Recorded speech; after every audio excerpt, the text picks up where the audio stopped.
Good afternoon, ladies and gentlemen, and welcome to Meadowbrook Park. The South Union Township Sports Network is glad to share with you this broadcast of HARC Coach Pitch. Joshua Scully and Bill Dice here with you this evening. The Red Sox and the Diamondbacks, Bill, our first game of the year, and truly this past year has gone very quickly. It seems like we were just here not that long ago. Yeah, Josh, it really seems like, not that long ago, like you said, we finished up with the HARC tournament last year. Now we're back here. It's May again, so, Cinco de Mayo, happy Cinco de Mayo to you. Exciting times, great weather today, a little windy, but not very many clouds, not too hot, perfect baseball weather. Perfect baseball weather on Cinco de Mayo. Hopefully everyone was as lucky as I am. I enjoyed a few walking tacos for lunch today from the cafeteria, courtesy of Miss Linda, just in case Miss Linda is out there listening. Thank you for putting those walking tacos together. Today's game on the South Union Township Sports Network is a joint cooperative venture with Township Supervisors Bob Schiffbauer, Rick Vernon, and Jason Scott, along with Armstrong and Breezeline Cable and our friends at CUTV, including Gary Smith.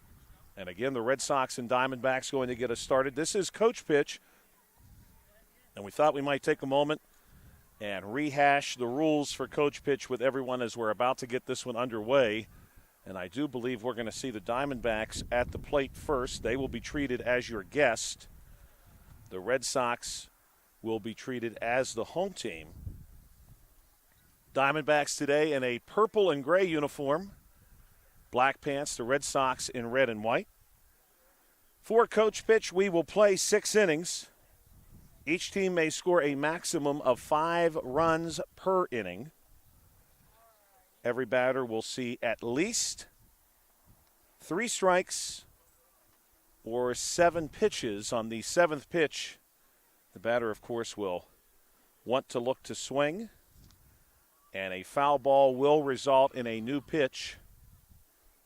The Diamondbacks, under the direction of head coach Michael Miscannon, he's assisted by Zachary Smitley, and at least the paper I'm looking at here says he's also assisted by Bill Dice. Now, I know there's a lot of Bill Dices in this town, certainly quite a few. I know you go through a parade in Uniontown, and everybody is seeing Bill Dice everywhere. It's the opposite of Where's Waldo. It's a here's Bill Dice, but Bill Dice, is this true? You're an assistant coach for the Diamondbacks. Now, you know what? Bill Dice is more of a special advisor. And I don't know how special that is, but, I certainly like that, and I'm sure the team definitely appreciates that. Diamondbacks batting order is going to get started with Mick Miscannon. He'll be followed by Lucas DeValence and Manny Dice. Those will be your 1, 2, and 3 bats. Sponsor for the Diamondbacks, Ultra Pure Water Conditioning Incorporated. And again, happy Cinco de Mayo to those of you who are listening. Today is the anniversary of the Battle of Puebla in 1862, in which the Mexican army defeated the French army, the invading French army, in defense of Mexico City. Ignacio Zaragoza, the Mexican general who accomplished that feat. Mexican army thereafter remembering the 5th of May as a rally cry. And although it took several years, the Mexican army was eventually able to drive an occupying French force from Mexico. This day, of course, a very important day in the United States now as well, and perhaps may even be a more widely celebrated holiday in the United States. Here's the first one to Mick Miscannon, and this one is going to be dropped into right field. And what a shot to get us started on the first pitch, and Miscannon pushing it the whole way. Miscannon's going to go for 3. He makes the turn around the Keystone, and he will hold at third base. How about that, Bill? First pitch of the season, first swing, a triple. Leadoff triple, Josh. That ball had some distance on it. And Mick, he's a switch hitter, Josh. I don't know if you know that or not, but he bats from both sides of the plate. That's really impressive. Good hit there. Yeah, that one has some distance for sure. We're going to see Lucas DeValence at the plate now doing the pitching. Michael Miscannon for the Diamondbacks. That's going to be a second strike. And again, of course, the team playing the field is permitted to have a pitcher. There is a player listed in that position who is in the pitching circle, of course, for the Red Sox right now, but it is a Diamondbacks coach who is doing the pitching, and that's going to be 3 strikes. And, Josh, we saw, last year during all these games, that's a very important position on the field. Oh, absolutely. Quite a few. Well, not only do quite a few go back there, as Manny Dice is going to foul this one back to his own dugout, but, Bill, as I'm sure you will remember and you and I have a lot of fun with, when the bases are loaded and you have that ball hit back to the pitcher and it becomes a race as Dice hits one to the shortstop. And this one is going to get away from the first baseman, and Dice is in at first base. We're going to give Manny an infield single there. So a runner on first base for the Diamondbacks. Of course, the Diamondbacks taking their name from the Arizona Diamondbacks Major League team. This one is hit. I believe that's going to be called. No, that's called fair. That is a fair ball hit by Hunter Smitley. And Dice makes it all the way around to third base. Yeah, right off the first base bag. That's a tough play for the first baseman. That is a tough play on because any level. That one was rolling toward the foul line and ultimately did catch first base. This one is going to be Hoot Hugh, who hits one on the ground and scores a run. Dice coming around to score. We'll give him the run there. Hoot gets the RBI. Now, I've not had the chance to meet Hoot, but when you're called Hoot Hugh, I feel like you've got a long career in music coming. This one hit on the ground. He caught. Jordan. That's caught.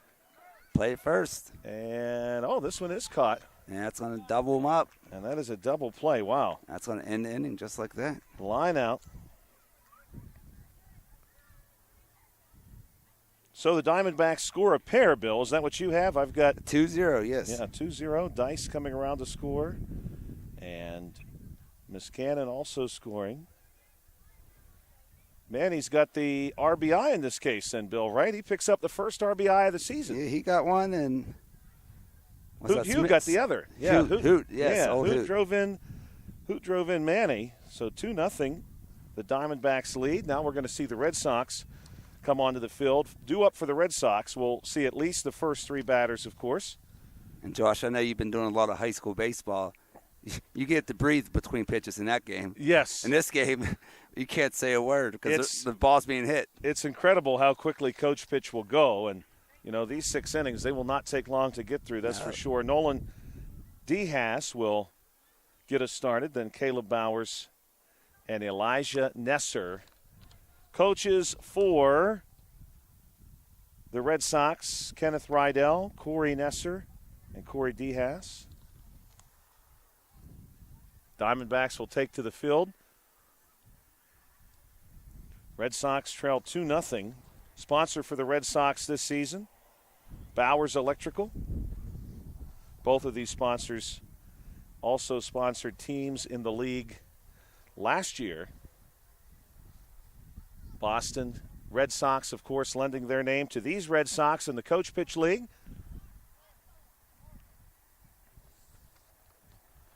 And we're ready now to see the Red Sox at the plate. We're going to get started.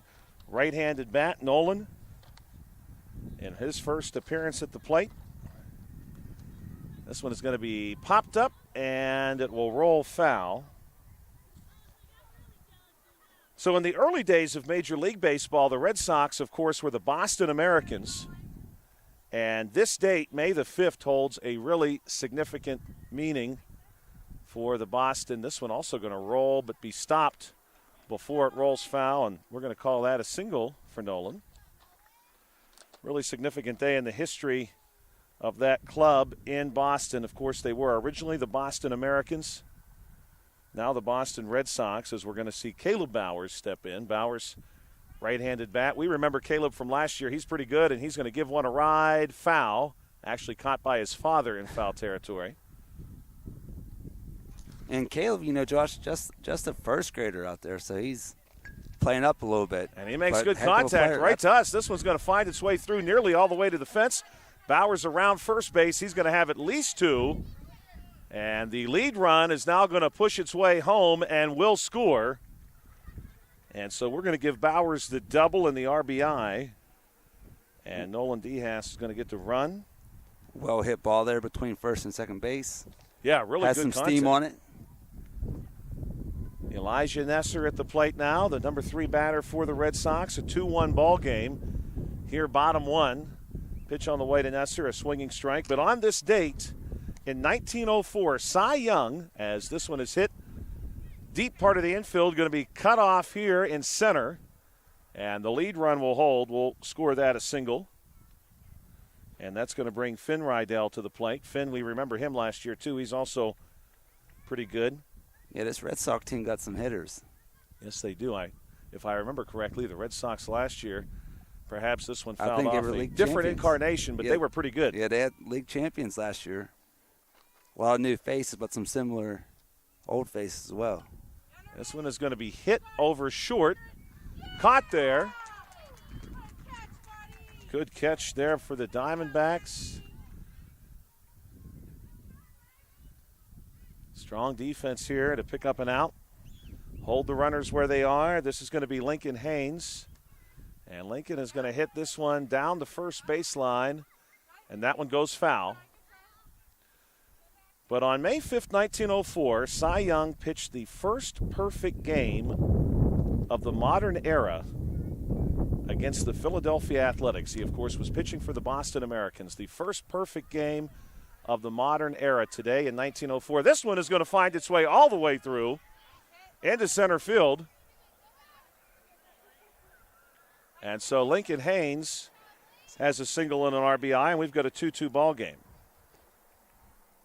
2-2, 1 out. Well-placed ball there by Lincoln. Justice Fasheen will step in, also a right-handed bat. We saw Justice last year playing up last year, Josh, if you remember.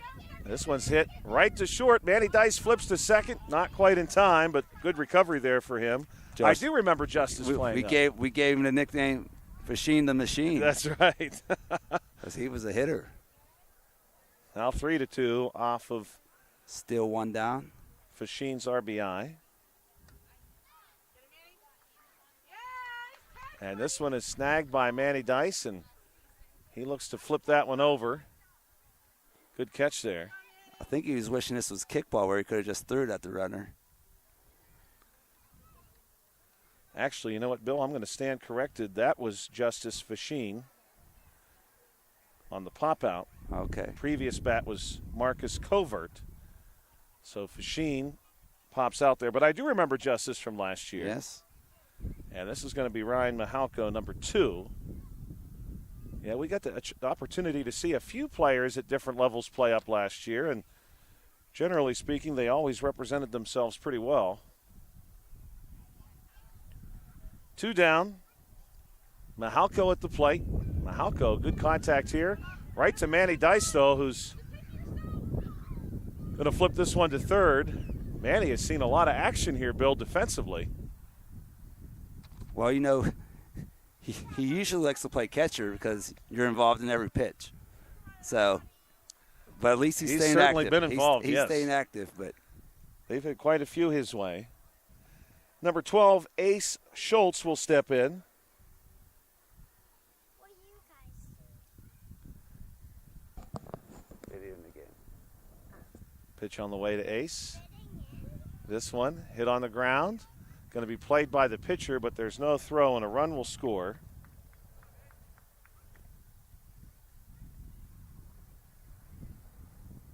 Four to 2 now your score. First inning. And this is going to be Riker Clifford. The Red Sox will be permitted to score one more run.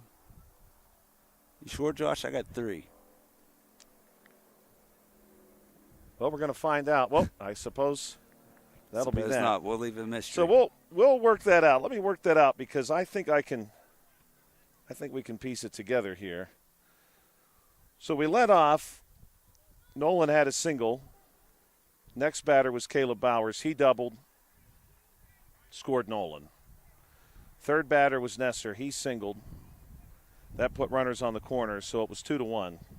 Fourth batter was Rydell. He flew out. Fifth batter was Haynes. He singled and scored a run. That made it 2-2 with runners on first and second. Then Marcus Covert hit a single, scored one. Fasheen popped out. Ryan Mahalko singled. Then Schultz singled and scored a run, or drove in a run, rather, excuse me. So we're going to go at 4. I think we've got 4 because I've got 4 RBI here, 4-2. And just so the people at home know, we're working without a scoreboard. Right. So we're trying to stay on top of it. I'm trying to keep the score by hand. You're doing the same. Run a camera. Pretty sure that's correct. I feel relatively good that is, in fact, the score, 4-2. You are permitted to score 5 runs per inning, so I was thinking if we had seen one more hit and the inning end, we would have known that we were correct. But as it is, we're pretty confident 4-2. And we should be seeing Austin Malarich, Malarich. Kenny.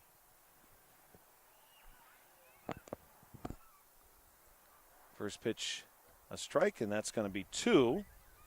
7th bat in this order for the Diamondbacks. Coach Kenny Rydell was blocking my view there. The batter had to get him out of the way, down in front. That's going to be a strikeout. Now we'll see T.J. Natale. Natale, the 8th batter in the Diamondbacks lineup. Bill, you were not kidding. I sort of forgot how quickly these games move. Natale is going to poke one foul. We've got some South Union Township sports trivia. We've got to sneak in because I've got 2. You got some good ones? Oh, I've got 2 really good ones, I think. Yeah, I mean, you've been saving up since last August. That's right. You've been sitting at home thinking about them. Yeah, this one's a really good one, and it concerns the Diamondbacks. Natale is down on strikes. Maybe after this half inning, I'll at least introduce the question and let you get a sense for what direction we're heading. Theo Kilgore at the plate. Kilgore, left-handed bat, pitch to him. He's going to catch this one and drive it to third, and this is going to be a base hit for Theo. So the Diamondbacks have a base runner, and Isaac Huseman. Nice hit ball opposite way. Pitch on the way to Isaac. And you know what, too, Bill, one other element of this that, the pitcher being the coach, he's standing out there holding a couple of baseballs, so he's just letting them keeps rip. dealing. Beautiful night at Meadowbrook Park. High today, mid-70s. This one hit on the ground to the pitcher. Flip over to first base, is going to get away. And the lead runner for right now going to hold at second base. That's Kilgore. And we'll give Isaac the single. So 2 down, runners on first and second for the Diamondbacks. Again, the Arizona Diamondbacks, of course, offering up their namesake to this coach pitch team. And we're back to, this is batter number 11, actually, Mark Matthews. So the final batter of the order for the Diamondbacks. Josh, I don't know if you noticed this, but the D-backs have 4 left-handed batters in their lineup. Yes, they do. That's incredible. And quite a few of them right here in the bottom of the order. And that's going to be a strikeout, unfortunately, 2 left stranded. And the score, as far as we are aware, is going to hold at 4-2. So here we go, Bill. Arizona Diamondbacks history. Arizona Diamondbacks history. We're not talking ancient history here. The Diamondbacks are a relatively new franchise. To qualify for this, just to put this in your mind, to qualify for these statistics, you must have worked for the Diamondbacks 500 innings or have been involved in 50 decisions. Okay. Obviously, the Diamondbacks have had a handful of really good pitchers on their team over the years, but 2 stood out to me, Randy Johnson, Curt Schilling. So every one of these statistical categories, either Johnson or Schilling, is the Diamondbacks' all-time leader. And I'm going to throw out the categories to you, and you tell me who you think is their all-time leader, Randy Johnson or Curt Schilling. And maybe we'll do one every half inning. I've got 5 different statistical categories. Some of your, let's say, tentpole or hallmark categories for pitching. Virtually every record in Diamondbacks history held by one of those 2 men.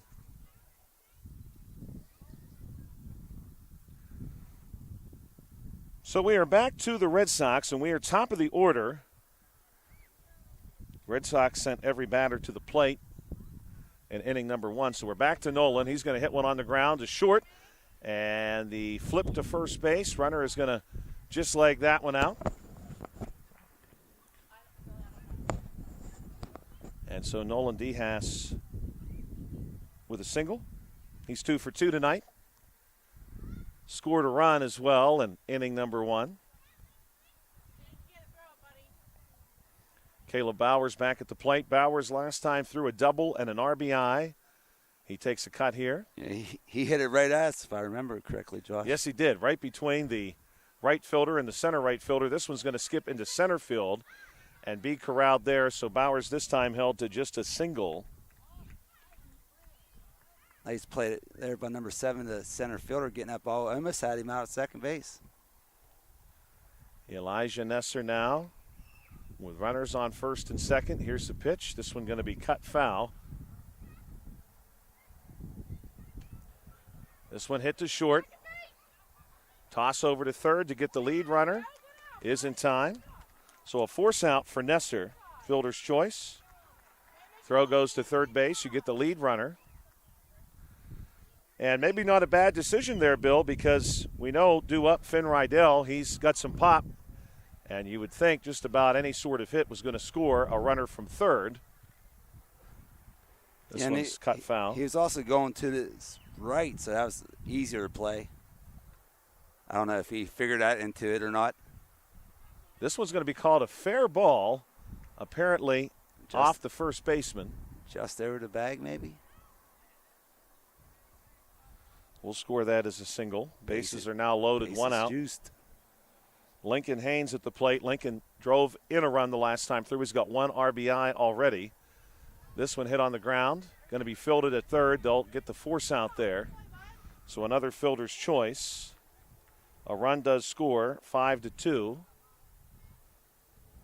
2 out. And this is going to be Marcus Covert.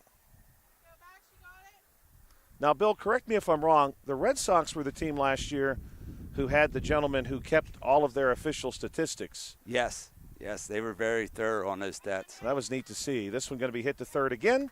And another fielder's choice here will end this half inning. Some really nice work there by number 10, Hunter Smitley, working at third base. Score now 5-2. Okay, now we're going to test Bill's knowledge of Arizona Diamondbacks history, which is his favorite topic. I can't tell you. If he's not being mistaken in public, he's reading about the Arizona Diamondbacks. I can't wait to hear these, Josh, because, I mean, these are going to be hard because it's 50-50. It could go either way. Randy Johnson or Kurt Schilling? Which one hit a bird? Which? Well, that one would but be he wasn't easy. playing for the Diamondbacks at that time, though. That's true. That is true. Okay, Who is go ahead, the sir. all-time wins leader for the Diamondbacks? Is it Randy Johnson or Kurt Schilling? I'll go Schilling. Correct answer, Randy Johnson. He's got 118. Schilling, this surprised me. Schilling only had 58 wins with the Diamondbacks. Oh, wow. How many years did he pitch for him? I have him there for 3 seasons. Then he went He's to Boston. 5th all-time. 5th all-time. Wow. 2nd all-time, Brandon Webb with 87. Randy Johnson won 118 games in Arizona alone, which is impressive in my mind because Randy had such an established career prior to that. So now we're back to the Diamondbacks. And we should be top of the order. Mick Miskanen. Mick's batting from the right side is the bat.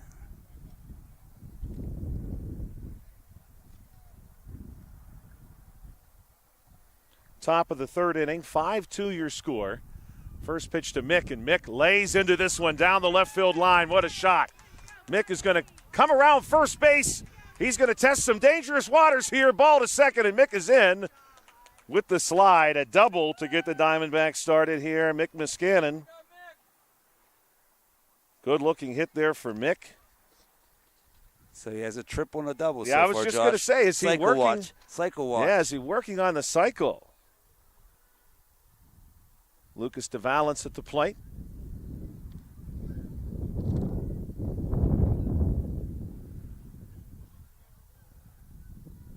Miskanen in scoring position. This will be a strikeout. And now we're going to see Manny Dice. Manny Dice 1 for 1 today, an RBI and a run. And Manny's got a good opportunity here because Mick moves pretty well. And Manny's going to give one a ride toward 119. This is a foul ball, though.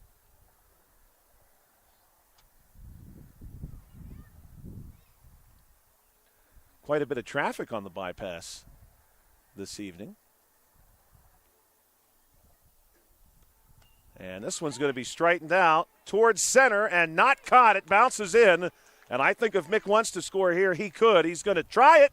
He rounds third. Here's the throw to home. And Mick is in. And Mick gets the run.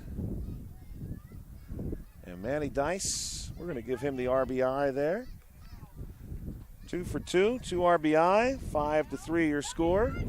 This one hit on the ground, flipped to second base to get Dice. That was Hunter Smitley hitting into the fielder's choice. Nice play there by Nesser. 2 down with a runner on first base. Score now 5-3.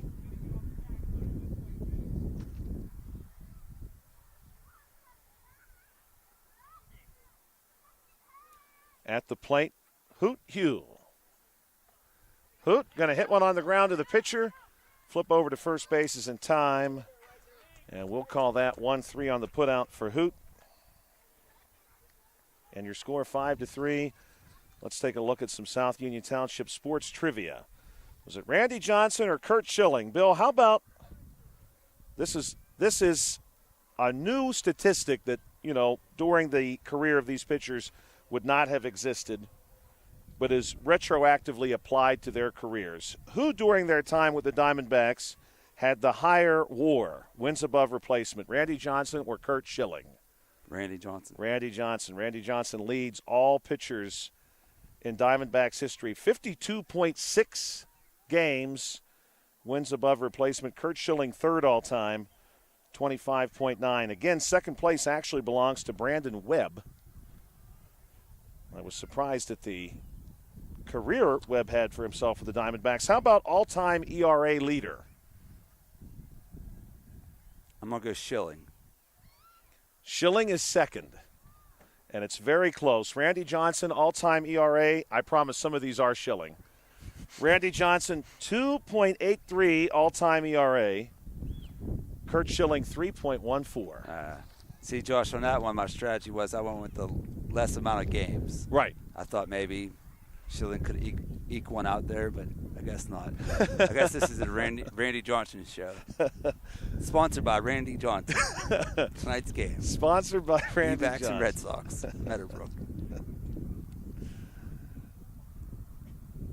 We are to Justice Fasheen. Bottom 3. Score is 5-3. Justice fouls this one back. Down to 1 strike. Again, you get 3 strikes or 7 pitches. This one skipped through the infield. Throw from short. Good throw, but not in time.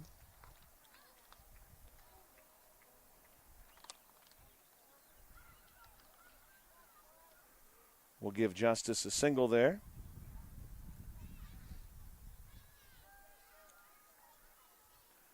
Ryan Mihalko now at the plate. Ryan last time through singled.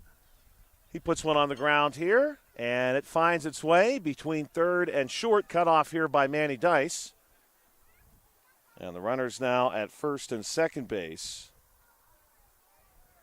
Ace Schultz singled, drove in a run last time, left-handed bat. Scheduled to play 6 innings here in the first game of a doubleheader. This one fouled back. The Pirates and the White Sox due up next. This one hit on the ground, and they'll go to second base. This one just gets away to load the bases. Runners on first, second, and third. 0 for Riker outs. Clifford. Yeah, nobody down. Clifford last time did not reach, looking to do so here and maybe do some damage. Josh, let's see if we can see the most exciting play in coach pitch baseball right here. Oh, yes, the race home. The race to the plate. Could definitely happen. Oh, this one still could be it. And the runner is going to be safe. I thought for sure we were going to have it there too, Bill. Yeah, it took a little backspin on the pitcher there and just couldn't quite get it. 6-3 now. Riker, Clifford driving in a run. We're back to the top of the order. Nolan Dehas. Thought we were going to get a little Kentucky Derby action there. I got a fun piece of trivia about the Kentucky Derby for you, Bill. I'll give you that next. Since you mentioned it, this one hit on the ground, flipped to second base. Manny Dice is there for the force out. A run does score. Fielder's choice, 7-3. First out of this half inning.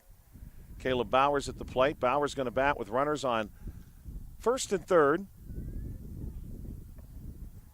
This one going to be chopped back foul. Bowers tonight, 2 for 2. Single and a double, RBI. This one going to go to center and bounce through. A run will score, at least one. Ball going to be recovered here from center field. Thrown on to second base. Bowers in with an RBI double.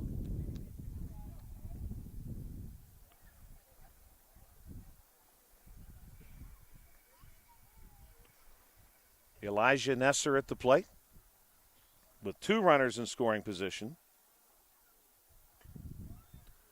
This one is going to be shot through into center, and that's going to plate one. Single and an RBI for Nesser.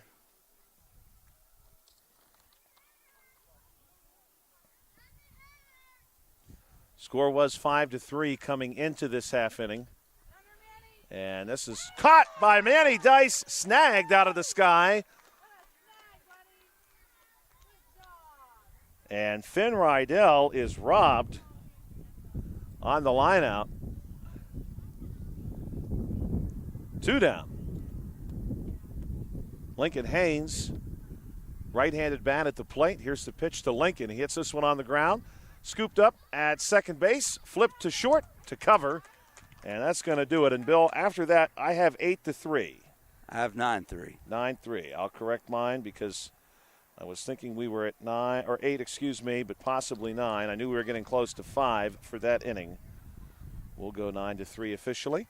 Bill mentioned the Kentucky Derby. How about this, Bill? On this date in 1973, Secretariat set the all-time Kentucky Derby record, yet to be beat, 1 minute and 59.4 seconds. Yeah, that record remains from 1973. That's incredible.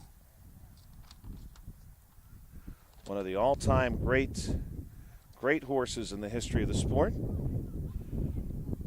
Okay, Bill, let's try this one. Is it Randy Johnson or Curt Schilling, all-time leader, and you want a low number here, of course, walks, bases on balls per 9 innings? Is it Curt Schilling or Randy Johnson? Schilling. Yes. Schilling, and this number I think is pretty impressive. This is per 9 innings. 1.347 bases on balls per 9 innings. Johnson almost at 2.3. He's at 2.296. So a significant difference, essentially a walk per 9 innings. Yeah, they're both great numbers, definitely. Curt Schilling, I can remember being a kid and going to a Pirate game. Schilling was pitching for the Phillies then. This one is going to be fouled back for the Diamondbacks. And this is Josiah Jordan. 9-3 your score. And this one's going to be hit on the ground to third. Long throw across the diamond, not in time, and we've got a leadoff single. Just what the D-backs needed. Leadoff single.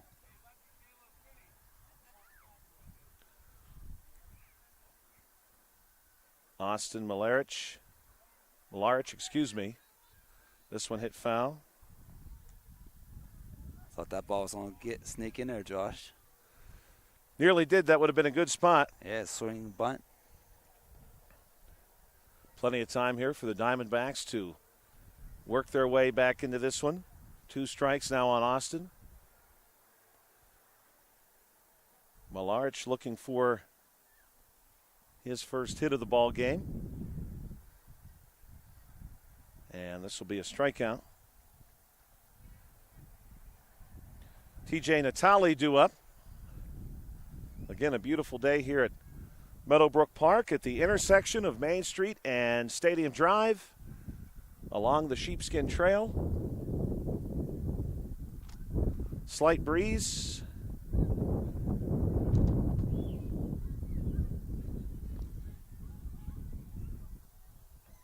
Pitch on the way to Natale. This is swung on and missed.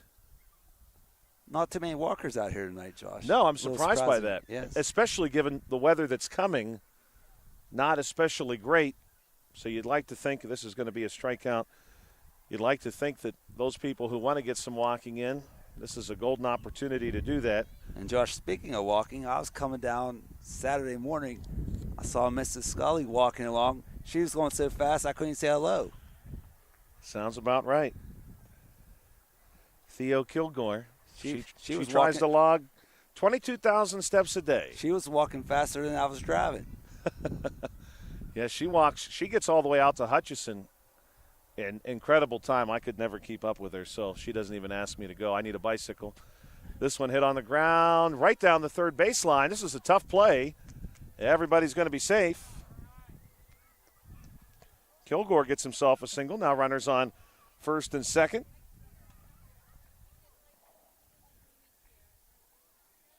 Isaac Huseman. Huseman will hit this one back to the pitcher.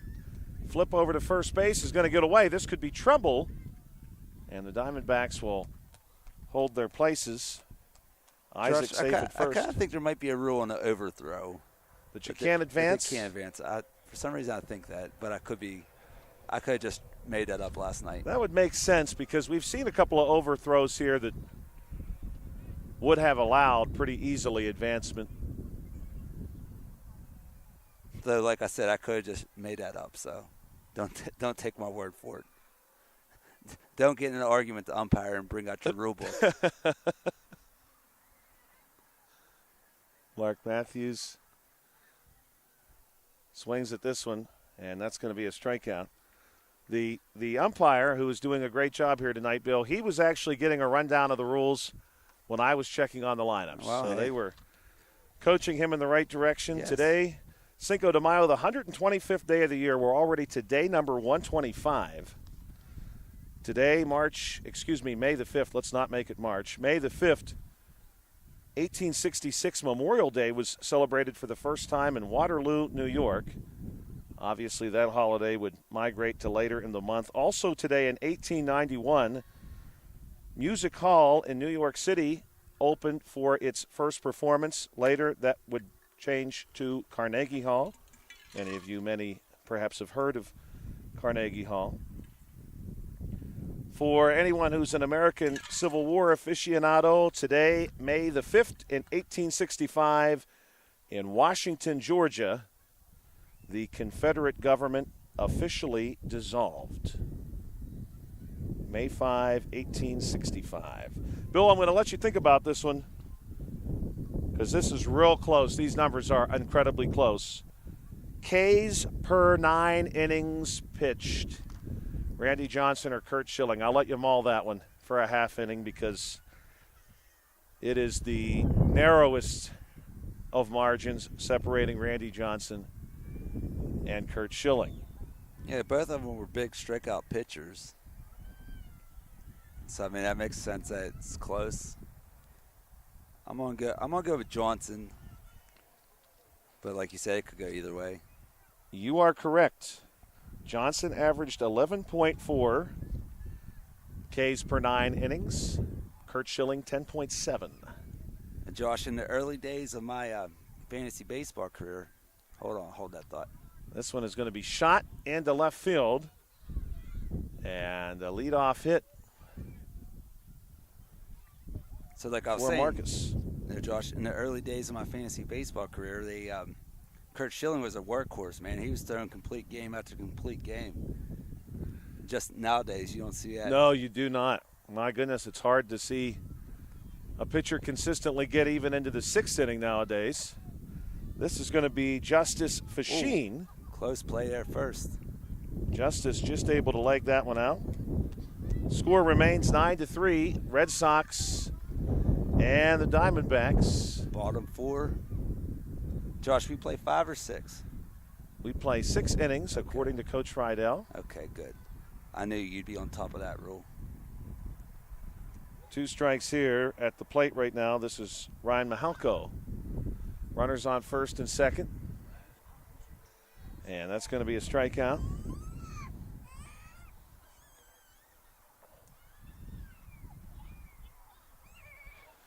Due up, we have Ace Schultz, number 12 for the Red Sox, left-handed bat. He'll bat here with runners on first and second and a 6-run lead. First swing, a strike.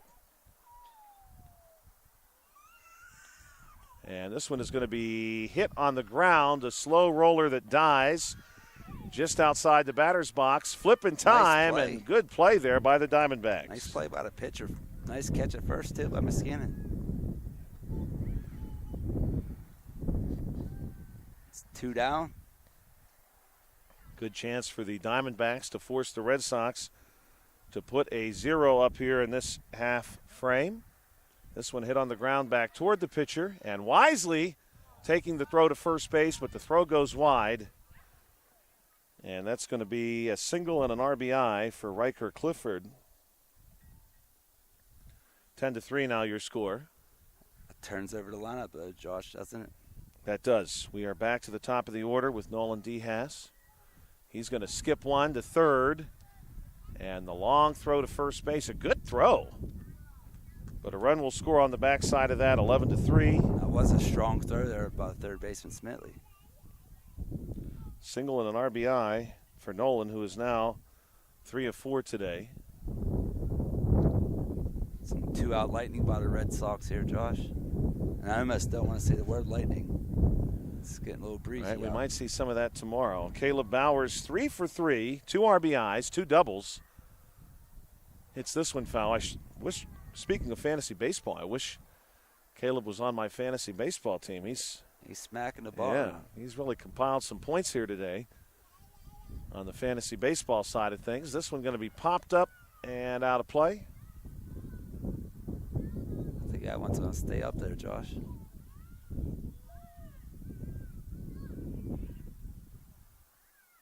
Runners on first and second. Bowers straightens this one out off the pitcher's glove, and it just sneaks through the infield, and everybody's going to hold, so we'll give Bowers the single. He's now 4 of 4 today.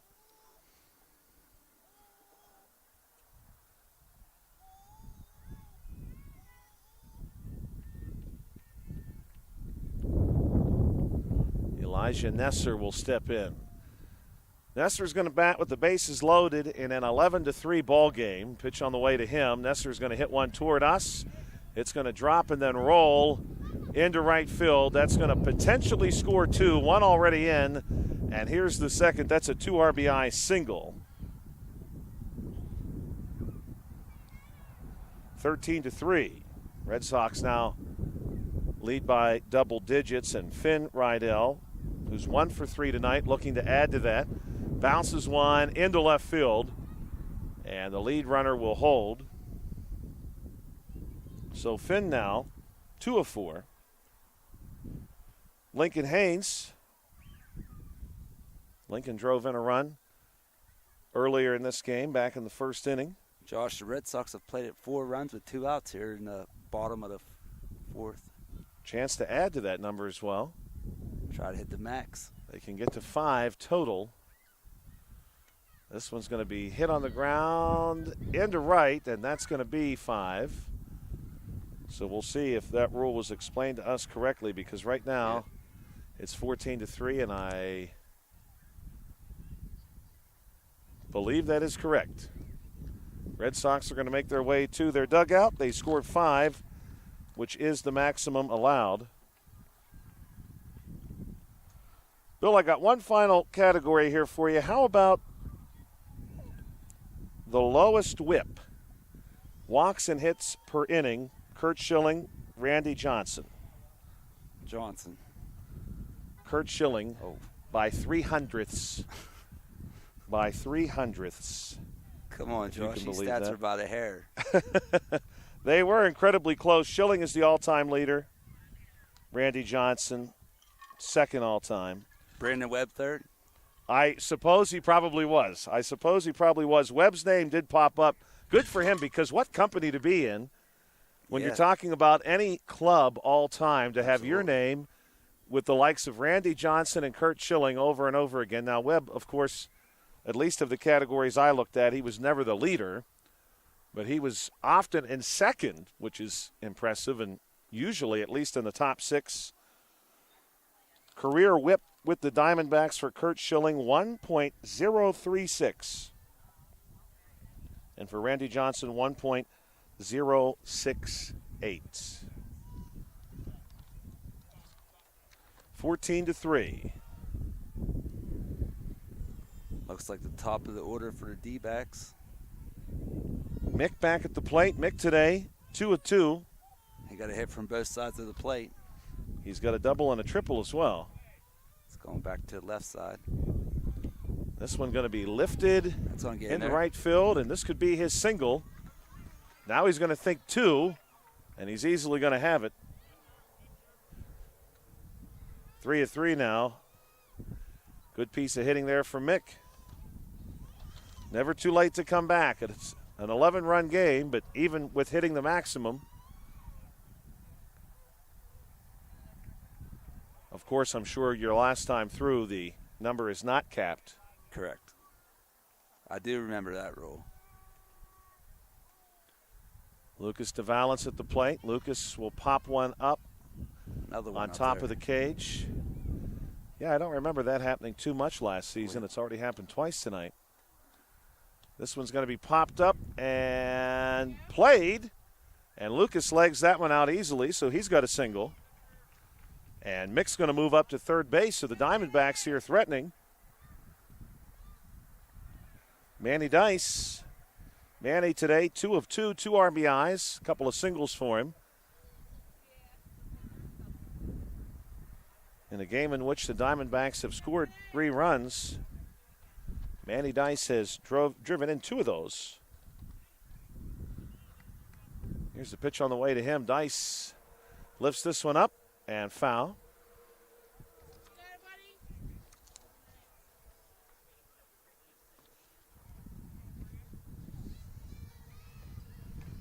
Next one on the way to Dice, and Dice straightens this one out, and it's going to be caught in center field by Diaz, and my goodness. What a catch. Manny Dice is unfortunately robbed there. That may have actually been the deepest fly ball we've seen today here at Meadowbrook. Put a star by that one, Josh, for a defensive play by Diaz. Yeah. That's a huge catch. Hunter Smitley at the plate. And we're going to go for a tag here. I don't think that's successful. Smitley's going to get, we'll say, a single and an RBI, and the Diamondbacks do score a run. 14-4. Just the one down.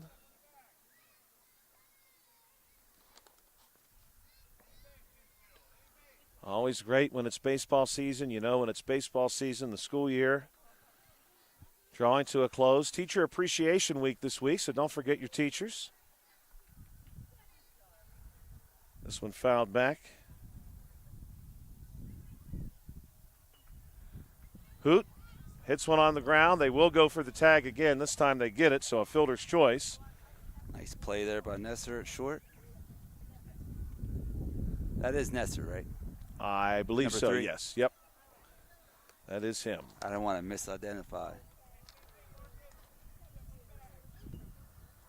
This one is going to be Watch hit out, foul toward the Diamondbacks dugout. Josiah Jordan at the plate. Next pitch on the way to him. This one hit on the ground, and it gets through. Now the throw back is going to be wide. Really good recovery there for the Red Sox pitcher. I didn't think he'd come up with that one nearly as quickly, and he nearly had Jordan at first base.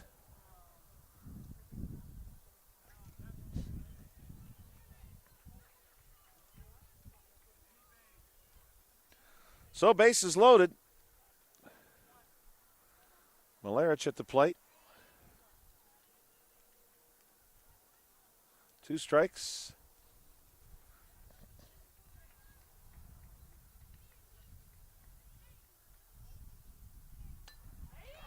This one hit on the ground. A tough play, and it gets through. That's going to score one. An RBI single for Austin. 2 RBI. 2 RBI, yeah. Second run pushes around from third. And just like that, it's 14-6. Diamondbacks still have 2 on, 1 in scoring position. TJ Natale, he's going to hit one back to the pitcher. Throw goes on to third, goes wide.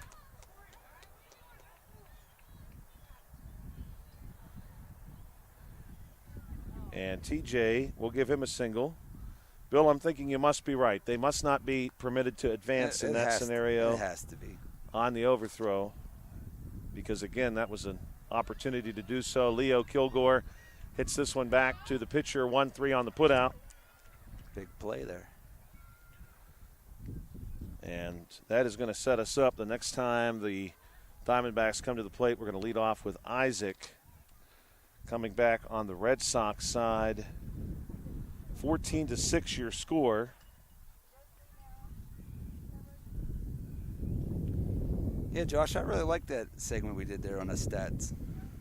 That was fun. Yeah, it was so interesting. When I was even looking at the numbers, you could get just about any statistical category you wanted from StatsMuse, and I just couldn't believe it was the same 2 names over and over again, which makes sense because, short history. Yeah, short history, and you've had 2 great dominant players. Yeah, you've had 2 great pitchers. 2 of the great pitchers of, let's say, the last 40 years. Yeah, without a doubt. The Pittsburgh Pirates, of course, in Arizona tonight. Or is that game tomorrow? Maybe it is tonight.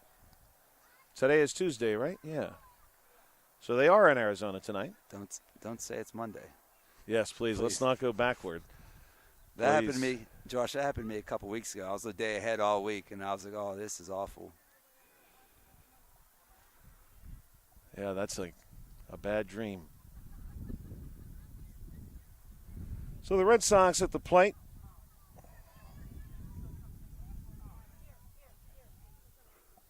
Nice crowd out here tonight, Josh. Yeah, really good crowd tonight. We need to start getting a concession stand down here. We can make some loot. I would think so. We could make a retirement. Yeah. The only building, I'm assuming that's the restroom. Yeah, that's the restroom. So we'd have to pop a tent Yeah. up. We've done that before.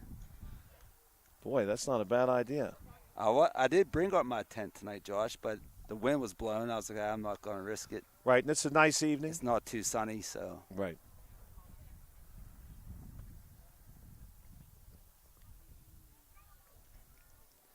Who we got here? Is that Covert? We're going to find out. Does this one get skipped to short? Throw in time? No. They're going to say he is safe. Number that 6. was Covert. Covert got the pencil bat out there, Josh. I'm a big fan of the pencil bat. Yes, we love those. We're at a bad vantage point here. It's kind of hard to see them, but I like to see the batting gloves, the different bats. The oven mitts? Yeah, the oven mitts. The sliding gloves. Fasheen takes a swing. I was actually talking to some players on the Penn State Fayette baseball team, and they thought the sliding mitts were just a racket. Yeah. The cost to buy those. I think they're right. I think they're onto something. I think so, too. But somebody started wearing them, then everybody started wearing them. Mm-hmm. Ryan Mahalko at the plate. This is Holzapple here from Uniontown Area School District, stopping by to say hello. Taking the grandson's action. Yeah, he's having a good game. Yeah, he's having a heck of a game. This one going to be popped up and caught, and now we got a chance to double off. Good throw to first base, too. My goodness. That's 3 outs. He was thinking about it there for a while.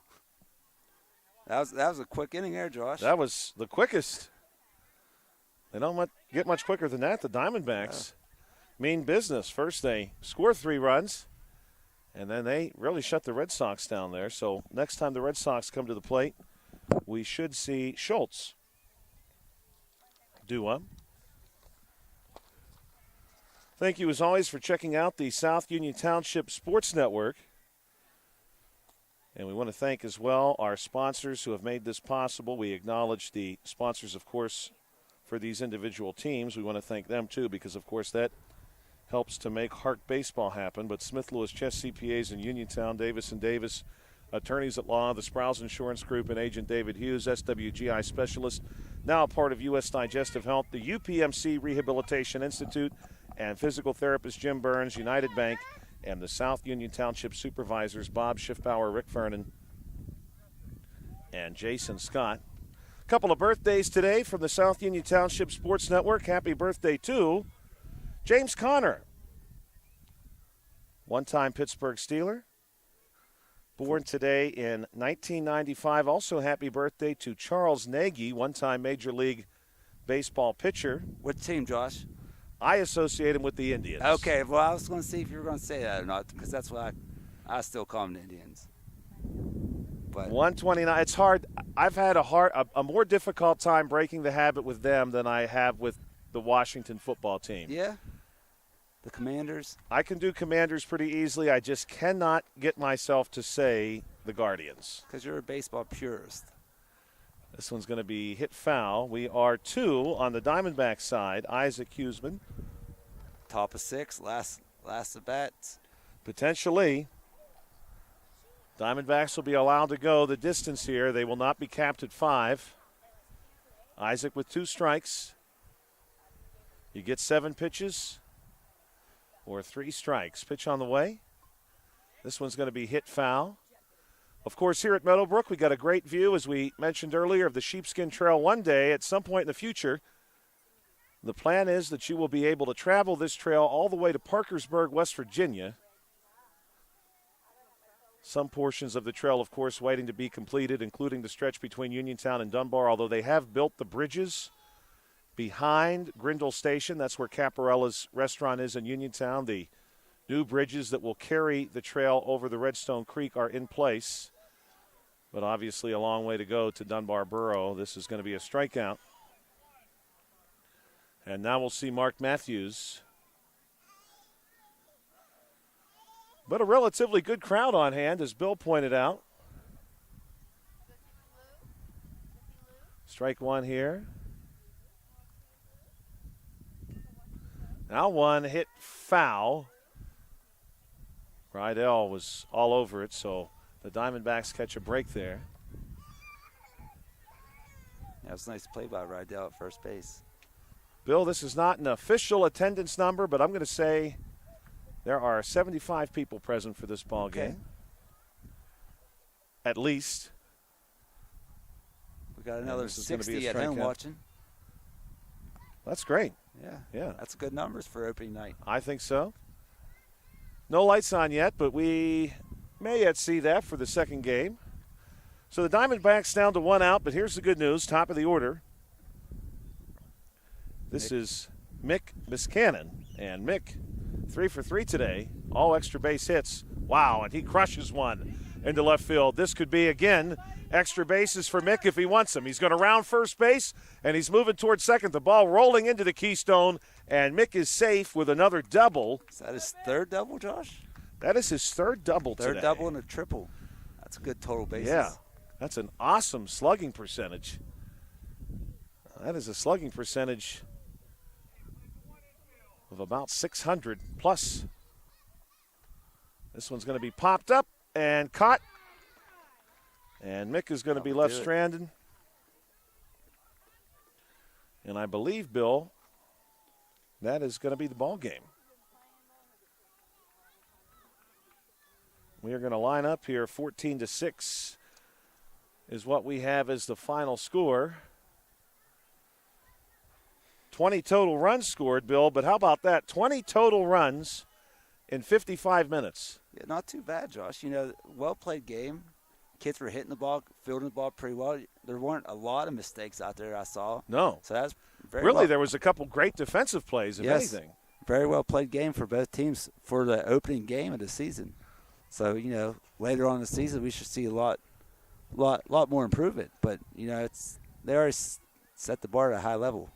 Yeah, that's great to see. That's awesome to see. We want to remind you, if you're watching this game on Breezeline or Armstrong Cable, we'd like to let you know that South Union Township Sports Network games and programs are now available live online. It's easy to find. Just log on to youtube.com and search South Union Television to find the archive broadcasts, or follow the South Union Township Sports Network on Facebook for live games. That's facebook.com/South Union TV. Final score for this one: Red Sox 14, Diamondbacks 6. We want to thank you for checking us out. As always, today's game has been a joint cooperative venture on the South Union Township Sports Network.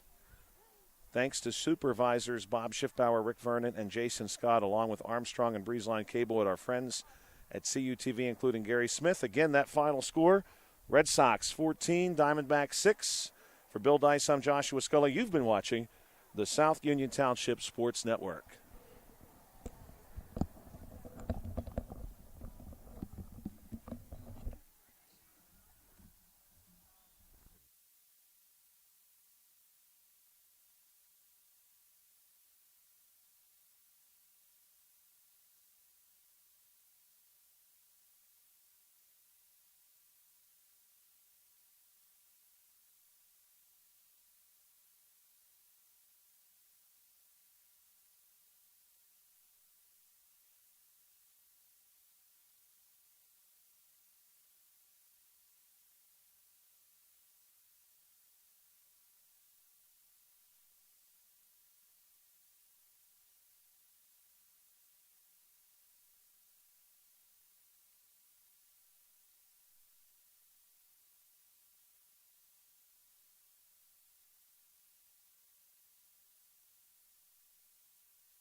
Good evening, ladies and gentlemen. The South Union Township Supervisors presents the South Union Township Sports Network today from Meadowbrook Park. It's HARC coach pitch as the Pirates are set to take on the White Sox. Hi, everybody.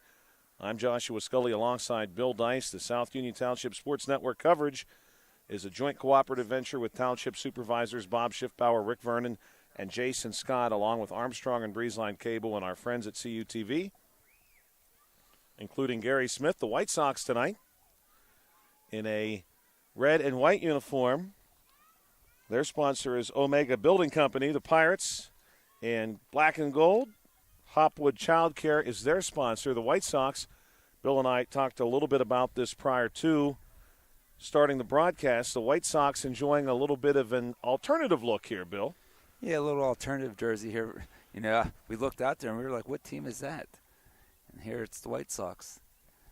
If we look at the major league level all-time between the White Sox and Pirates, the White Sox have beaten the Pirates 27 times. Pirates have beat the White Sox 24 times, their first meeting back in 1997.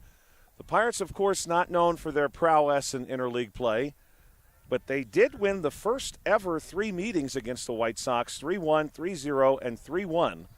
That was back in 1997. Earlier this evening, we had the Diamondbacks and the Red Sox, and I forgot to share this. The Red Sox and Diamondbacks have met 30 times through interleague play.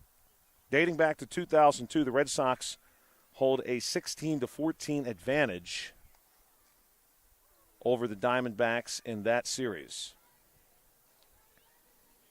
Also, happy birthday today from the South Union Township Sports Network to American actor Lance Henriksen, born today, May 5th, Cinco de Mayo. In 1940, you'd probably best know Lance from some films in the 1980s, including Terminator and Aliens. He's had a long career in film and television. Josh, just a little programming note. We'll be back here Thursday night for some more coach pitch action. Yeah, back at Meadowbrook. And the weather now looks good Thursday. Oh, does it good. All the rain's coming tomorrow. When I looked this morning, the rain was continuing into Thursday, but now tomorrow, unfortunately, is going to be a washout. But we're going to have some nice weather, some genuinely nice weather coming back on Thursday and Friday. And we are hoping to do some softball for you on Friday. So we'll stay busy here on the South Union Township Sports Network. HARC baseball from Meadowbrook Park, just away from the Sheepskin Trail by a few steps. The Uniontown bypass off in the distance. And we're ready to get started. The White Sox will get us started. Rowan Steiner will be our first bat. Here's the rules for coach pitch. We play 6 innings. You can score a maximum of 5 runs per inning until that final inning, of course. You get 3 strikes or 7 pitches. Each team is allowed to have a player playing the pitcher's position defensively. But, of course, your pitching is done by a coach. Brian Gaudiano is the head coach for the White Sox. Brian's going to offer his first pitch, and this one is hit by Steiner. This one is hit to second base, and the play is going to be made at first. So 1 down. Nice looking play there by the Pirates. Yeah, 4-3 on the putout. Number 7 for the Buccos. That's Trey Durkin. Second batter here, Dwayne Valentine. Assistant coaches for the White Sox, Michael Steiner. This one's hit on the ground to third. Long throw across the diamond. Not in time. Dwayne in by a step will give him an infield single. Justin Sencher, also an assistant coach for the White Sox. Hey, Coach. Colton Could you move Shimshock right or left? at the plate now. Shimshock, the number 3 bat for the White Sox. And, again, you don't have to swing at every pitch. You can look at a couple if you like. You get 7 total. And you can get that 7th pitch a couple times if you foul it off. This one hit the third. Good toss nice over. play. This is going to be fielder's choice to get Shimshock. Little 5-4 action there, Josh. Nice play there by the third baseman, second baseman. Yeah, so far the Pirates' fielding has been superb. Really good start. Maybe we're in for a pitching battle here, Josh. Earlier game, 14-6 final in favor of the Red Sox. This is Elijah Baratti. Runner on first base. This that's one a rip. hit into the clouds, and it drops into right center field. Baratti going to go for second base, and he's in. We'll give him the double. And we're going to see It's going to be an RBI. Elliott Workman, and the run does come around to score. So that's Dwayne Valentine scoring. And we've got ourselves a 1-0 ball game. That was a nice hit there by Baratti. Gave it a ride. Workman up with 2 down and a runner on second.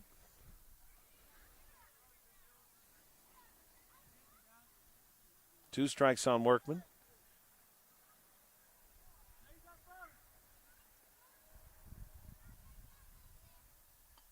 This one is going to be. This one's going to die right in front of home plate. That's a single. That one nearly rolled foul. And, Josh, we saw that happen a couple times in the first game. The ball just had a little backspin. There must be right a dip there that catches must be it. A little, That's interesting to have seen it so many times so far this evening. Luca Gaudiano at the plate. Pitch to Luca. Down and away. He'll leave that one. This one's going to be inside. the brush back. Just one strike so far for Luca on 3 pitches. Beautiful evening here at Meadowbrook Park at the corner of Main Street and Stadium Drive. Maybe even more people here for this game than for our first game. We had about 80 in the crowd for our first contest.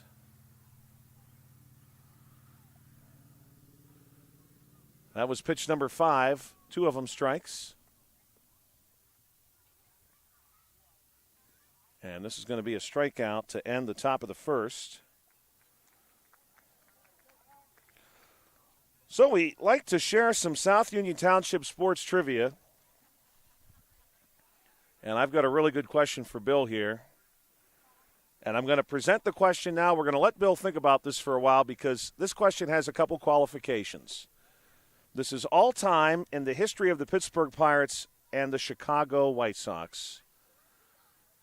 We're looking for the player who has hit the most home runs in their time with the Pirates plus their time with the White Sox, and we're not counting their time with any other team. Yeah, you like these questions. So this is only your time with the Pirates and White Sox. So if you spent your whole career with the Pirates and you had a cup of coffee with the White Sox or vice versa, we're going to count that. We're not going to count a player's third or fourth team production. So this is just Pirates and White Sox only. And they have to play for both?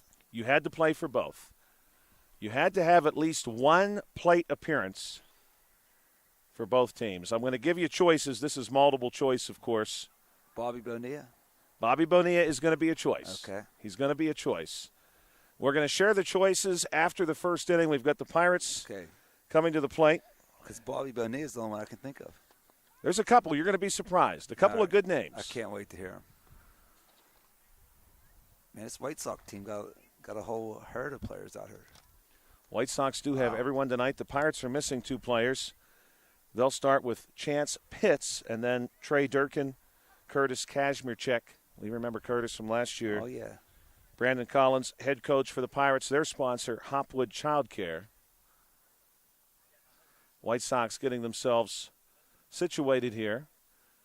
I told Bill the White Sox alternative look here reminds me of the Major League Baseball future uniforms from the 1999 season. If you don't remember those, Google search 1999 MLB future uniforms, and I bet you're going to remember a couple. And there's another ball on the backstop. That's the third one tonight.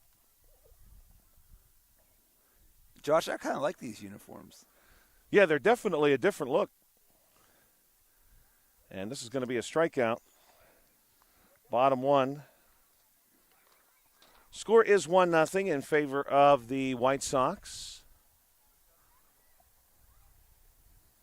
Again, the Red Sox and Diamondbacks going at it. earlier today. This one is well struck, and it's going to bounce through to center field. And our first hit for the Pirates comes from Trey Durkin. He'll pick up the single. Curtis Kazmierczak up now.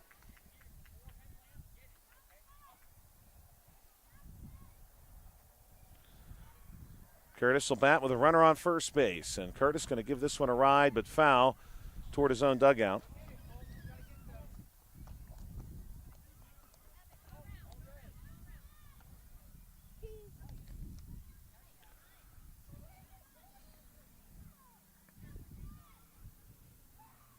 This one swung on and missed. 2 strikes now on Curtis. You are allowed to receive up to 7 pitches, so certainly Curtis, if he wishes, can afford to look at a few here. And that's going to be strike 3. Today, of course, is Cinco de Mayo, May the 5th, the anniversary of the Battle of Puebla, fought in 1862. This one is going to be hit foul. The lights are on here now at Meadowbrook Park.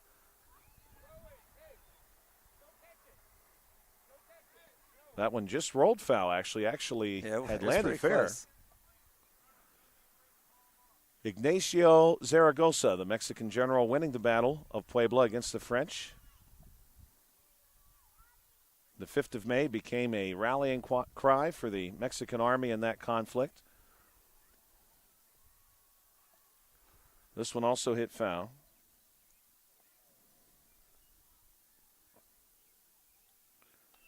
And Landon Tankalavage hits another foul ball. This one very well. Landon batting with a runner on first in the form of Trey Durkin. Landon has made some good contact here, looking to straighten one of these out. He'll hit another foul ball, this one toward his own dugout. Scorekeeper with a nice save there, protecting the kids. That was a book save. And Landon's going to be down on strikes. Pirates leave one stranded after one, a 1-0 lead by the White Sox. Let's go back to our South Union Township sports trivia question. So for right now, I'm just going to give Bill his choices. And it's multiple choice. I'm going to name each player and tell you the time they spent with each team. Choice A is going to be Richie Zisk. He was with the Pirates from 71 to 76. He was with the White Sox in 77. Choice B is going to be Bobby Bonilla. He was with the Pirates from 86 to 91. He spent the beginning of the 86 season with the White Sox. Choice C is going to be Adam LaRoche. He was with the Pirates from 07 to 09, was with the White Sox in 15. Choice D is going to be Jim Morrison. He was with the Pirates from 82 to 87. Prior to that, he was with the White Sox 79 to 82. And choice E is going to be Josh Harrison, who was with the Pirates from 2011 to 2018 and was with the White Sox in 2022. Zisk, Bonilla, LaRoche, Morrison, and Harrison. We'll let Bill think about that. We're looking for the player who hit the most home runs combined with their time in Pittsburgh and Chicago with the White Sox. Cinco de Mayo. Today is also International Midwives Day, so don't forget to say thank you to your local midwife.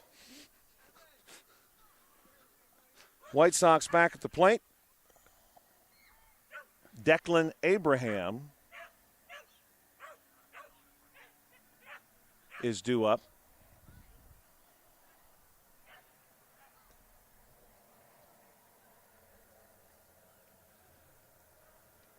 Declan wears number 7 for the White Sox. He's going to hit one on the ground down the third baseline. Played there. Long throw across the diamond. Declan's able to leg this one out. And here in the second inning, he's going to lead us off with a single. So now we'll see Landon Sencher. Sencher wears number 99. So, Josh, we had a runner advance on the overthrow in that one. So interesting. Maybe, I don't know. We've got to get clarification on that rule. We thought we knew it. This one's going to be hit on the ground, a roller, again down the third baseline. Abraham wisely going to hold. And now he'll push ahead to third base as Sencher in at first safely. A good base running there by Abraham. Never run into a tag. Yeah, very, very good. First game earlier today, we saw some great fielding. Asher Baratti at the plate. Baratti's going to bat now with runners on the corners. Following Asher, we'll see Preston Kovacs. This one is going to be hit to second. Durkin is going to jog over to second base, and then he wants to toss it to second, but it's dropped. And so everybody's going to be safe. Run scores. And we're going to give Baratti the RBI there. 2-0. Scoring the run was Declan Abraham. Preston Kovacs will stand in. Kovacs going to bat with runners on first and second in a 2-0 ball game. White Sox lead here, top two. And this one's going to be hit toward first. A tough play, scooped, and the foot race won this time by the Pirates.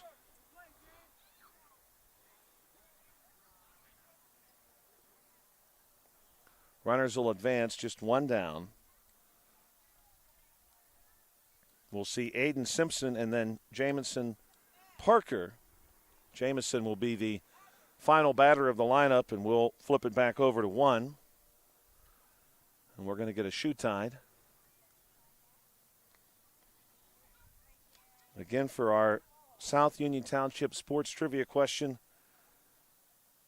who hit the most home runs with their time in Pittsburgh and Chicago with the White Sox combined? Zisk, Bonilla, LaRoche, Morrison, Harrison. That's Josh Harrison and Adam LaRoche, lest you confuse him with Andy.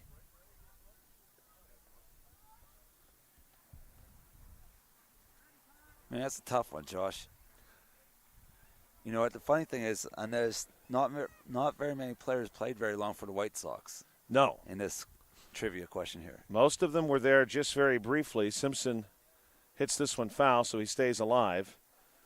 As we're looking at this list, the only player who spent more than one season there was Jim Morrison, who began his career in Chicago with the White Sox, came to Pittsburgh, had a couple of really good seasons.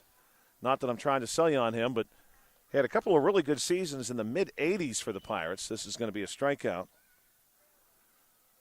And then moved on from Pittsburgh as well.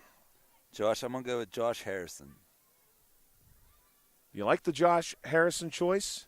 He was in Pittsburgh Pittsburgh for a long time. I don't like it, but he had some really good season for the Pirates. When I think of Josh Harrison, and this is Parker at the plate, I think of the great rundowns that he was often in. You know what I don't like? I don't like 5 answer choices. I need a standard PSSA 4 answer choices.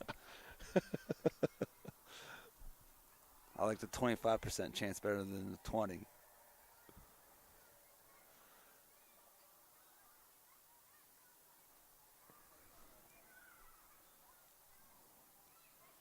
This is Parker, Jamison Parker. He's really making Coach work. Yes, he is. We've got 2 down. And that's going to be strike 3. And so the score holds 2-0 when we get back with the White Sox in the third. They're going to be at the top of the order. So our trivia question, I'm going to give you the numbers for each player. Richie Zisk, we'll start with him. 71 to 76 in Pittsburgh, just one season with the White Sox. What was surprising about Richie is his one season with the White Sox, arguably the best season of his career. He hit 30 home runs in that season alone. He had a total of 99, but the correct answer is not him. He did hit 99 home runs between the two teams. Bobby Bonilla hit 114 home runs with the Pirates. He hit 2 with the White Sox for 116. Adam LaRoche had a total of 70 home runs, most of those hit with the Pirates between 07 and 09. Jim Morrison had really, I suppose, the most balanced career of the two. He hit 103 home runs total, quite a few of those in Pittsburgh. He had a couple of really good seasons in 84 and 85 in Pittsburgh. Josh Harrison hit a total between those two teams of 59 home runs. So your correct answer is Bobby Bonilla with 116. I sure went with my gut choice. How about this? Player with the highest combined wins above replacement who spent at least one season in Pittsburgh and one season in Chicago with the White Sox as we get back to the Pirates. Wilbur Wood. Josh, what inning you have? I have the bottom of the second. Bottom second, okay. Pirates back at the plate here, bottom 2. And this is Kane Kutek. And Kane is down on strikes. Wilbur Wood, of course, remembered for his time with the White Sox, although he had a few seasons in Pittsburgh where he was used in relief mostly, started a handful of games, became a starter in Chicago for the White Sox. This one hit down the third baseline, and this is going to be a single for Jacob Hogan. And Hogan's actually going to turn it into 2. Carson Harris due up. Then we'll see Vincent Sickles. Carson will bat with a runner in scoring position. Pirates trail 2-0 here, bottom 2. Wilbur Wood, famous for the incredible number of starts that he would make per season, incredible number of innings that he would pitch multiple times in his career, winning over 20 games. You just don't see that today in Major League Baseball any longer. Harris at the plate will take a strike here, and this one is going to be a foul ball, strike number 2. Wilbur Wood would oftentimes start over 45 games per season. Today, it's hard to see a starting pitcher hit 32. And he would often pitch over 340 innings per season. Those numbers are just remarkably uncommon in today's game.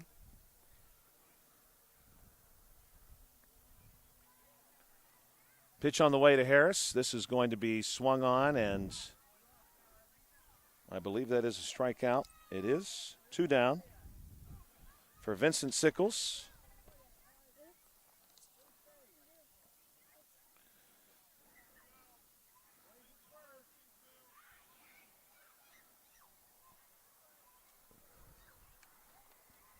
Vincent, if he reaches, will be followed by Evan Cuppett. This one hit on the ground to third. And that one's going to be called a foul ball. Very close. Sickles will move back. So he'll have 1 strike on him as he returns.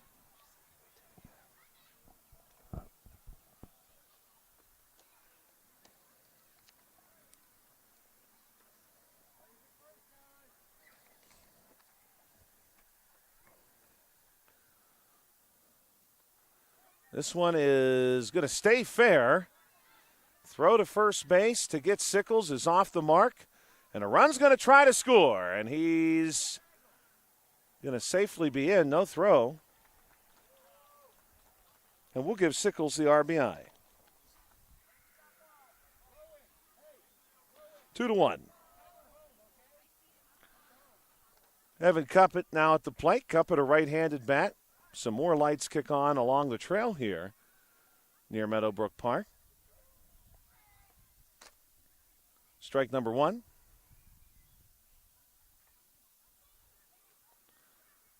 Cuppett down to 1 strike. 10 batters in this lineup for the Pirates tonight.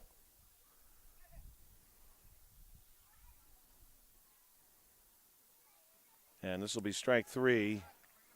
And that's going to do it for inning number 2. 2-1, we move top 3. Considering on this May the 5th, some famous, we're going to call this famous firsts. How about this? In 1905, for the first time ever, fingerprint evidence was used to gain a murder conviction. On this date in 1905, for the first time ever, fingerprint evidence used to gain a murder conviction. That happened in Great Britain. Also today in 1821, the one-time Emperor of France, Napoleon, of Waterloo fame, died on this date while in exile in 1821. Josh, that's pretty incredible about the fingerprint. 1905, yeah. Wow. So 120 years of fingerprint I would never evidence. guess that. Could you imagine being the person who was convicted? I mean, that would seem like radical science. Yes. For the authorities to say, we've got this guy's fingerprint. Yeah, that is a wild story there, Josh. You probably fire your attorney after that one, I would guess. Oh, top three. Top of the order as well for the White Sox, who lead 2-1. A few historical birthdays today. One of them on this date, May 5th in 1818, the birthday of philosopher and, we'll say, theorist Karl Marx. This one hit on the ground to short. Long throw to first is in time, and wow, what a throw play from short for the Pirates. Yeah, strong arm there. We'll say 6-3 on the putout. My goodness, in a night where we've seen quite a few good defensive plays, that one may take the top of that list. Yeah, it has to be in the top 5. And Steiner runs pretty well too, Josh. So it wasn't a slow runner by any means. That was a heck of a throw. Dwayne Valentine due up. Dwayne last time singled, scored a run. Pitch on the way to him. This one swung on and missed. Strike one. Following Valentine, we'll see Colton Shimshot and Elijah Baratti. Heart of the order here for the White Sox. This one bounced to the ground. Another big throw from short, and this one is just a second late. Curtis Kazmierczak, my goodness. Another close play. Shortstop, that was very close. Dwayne Valentine, we'll give him the single. He worked for that one. Shimshot last time through hit into a fielder's choice. He's going to bat here with a runner on first base. And here's the pitch to him. Shimshot hits this one toward first. That is a fair ball, and Shimshot is already there. Runners now on first and second. And Colton has himself a single. And that one took a funny bounce there, Josh. That one took a very funny bounce. We've seen a couple of those tonight. Difficult play there. That's Chance Pitts for the Pirates at first base. No easy way to make a play on that one. This one is going to be caught by Pitts. Double play snagged coming out of the ground. This is going to be an unassisted double play nice catch for Chance Pitts. That's a good defensive inning there by the Pirates. Wow. That was incredible. Some web jams, if you would. Yeah. Web jams. This has been happening all night. It's really hard to believe. It's opening night, Josh. Great effort there by Pitts. Really impressive. Now, I told Bill I wanted to work this in. This is a great story about famous historical birthdays. Now, we're not totally sure that this is the birthday of this person, but it is believed to be the birthday of an American musician famous for developing the American Piedmont blues sound. He was also a ragtime singer. They called him Blind Willie McTell. He went by a lot of different names, worked for a lot of different labels over his career. He performed under the names Blind Sammy, Georgia Bill, Hot Shot Willie, Blind Willie, Red Hot Willie. He was blind in one eye at birth, and he lost all vision by late childhood, learned how to play the guitar after he had totally lost his vision. I should say this, too. He was also called Pig and Whistle Red because his career started, he played in the parking lot of a barbecue restaurant, the Pig and Whistle. So he got his nickname, the Pig and Whistle Red. His most famous track, which some people may know, Statesboro Blues. But the reason he is remembered today is because he was cited as one of the most lasting influences on the likes of Willie Nelson, Bob Dylan, Jack White, and the Allman Brothers. Blind Willie McTell, we believe born today in 1898. Blind Willie at one point was paid $10 by the Library of Congress to record 2 hours of music, still preserved to this day. This hit is going to be thrown away. Well played initially by the White Sox, but this is going to turn into two bases for the Pirates.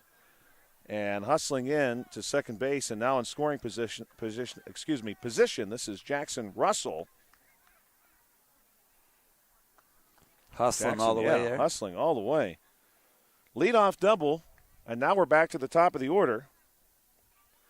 And this is going to be Chance Pitts. Pitts, of course, just had the really impressive play in the field. Russell in scoring position, and this may well score him. This one is hit down the line in the left. And Russell on the move to third. And he's going to hold there, and we'll give a double to Pitts. So back-to-back doubles for the Pirates. Trey Durkin singled last time through. He's going to bat in a 2-1 ball game. Go-ahead run on second base. Here's Durkin. Swings at this one and misses.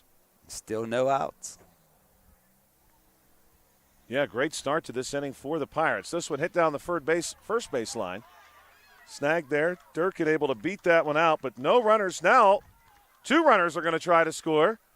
Both are going to come from third, and they will score. Josh, that was like a baseball movie. Where I can't remember. Maybe it was Major League or something. 2 guys slide in like almost back-to-back. Right. That's kind of what happened there almost. That is definitely what happened there. Both came around third about the same time. Nonetheless, the Pirates took the lead. Yeah, 3-2. Kazmierczak rolls one down the third baseline. And this is an infield single. Yeah, that must have hugged the line. Kazmierczak now 1 for 2 tonight. Nobody out yet here in the third inning. Pirates lead 3-2. This is Landon Takelavage. Landon with an opportunity here to really push the Pirates ahead with some contact.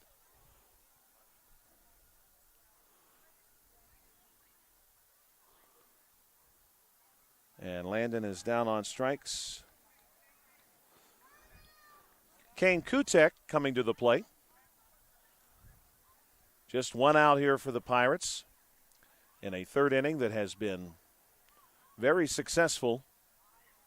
Pirates now find themselves in the lead 3-2. This one is going to be popped up over the infield. It will drop in. Still an opportunity for an out. And the runner is safe. And on the backside, a run will score. That's an interesting play there, Josh. We had the old Kentucky Derby to second base there. Yeah. And a run just snuck in there. We'll give Kutek the single and the RBI. Jacob Hogan at the plate now. Hogan last time doubled.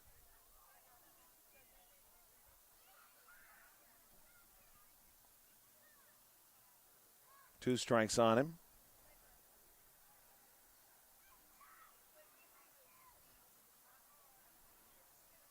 Lead runner is Kazmierczak for the Pirates. 4-2 the score right now in favor of the Pirates. Pirates can score 2 more runs this inning.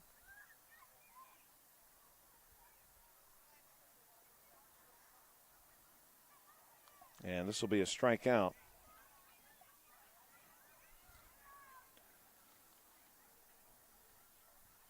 With 2 down, it's Carson Harris.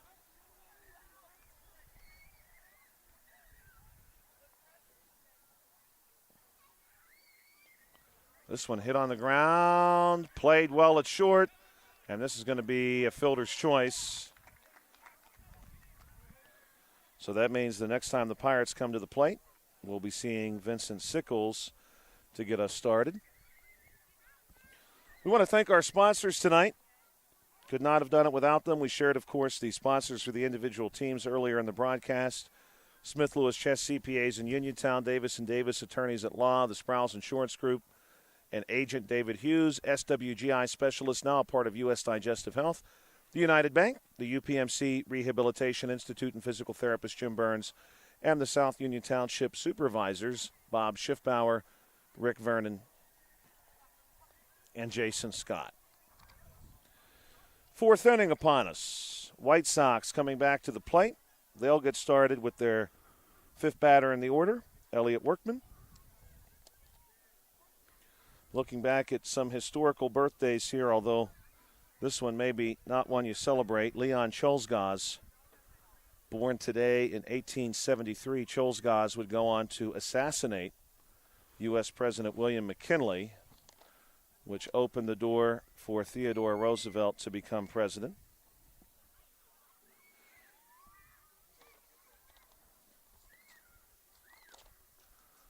White Sox back at the plate here, top four. We play 6 innings at this level. We also shared, here's a great piece of baseball history. We shared this in the first game, of course. The first game included the Red Sox, and the Red Sox were originally known as the Boston Americans. Today is the anniversary of the first perfect game of the modern era, pitched by Cy Young today in 1904.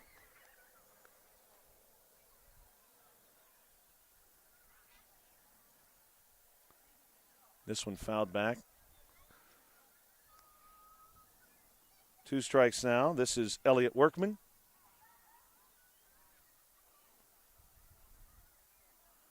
And this will be a strikeout.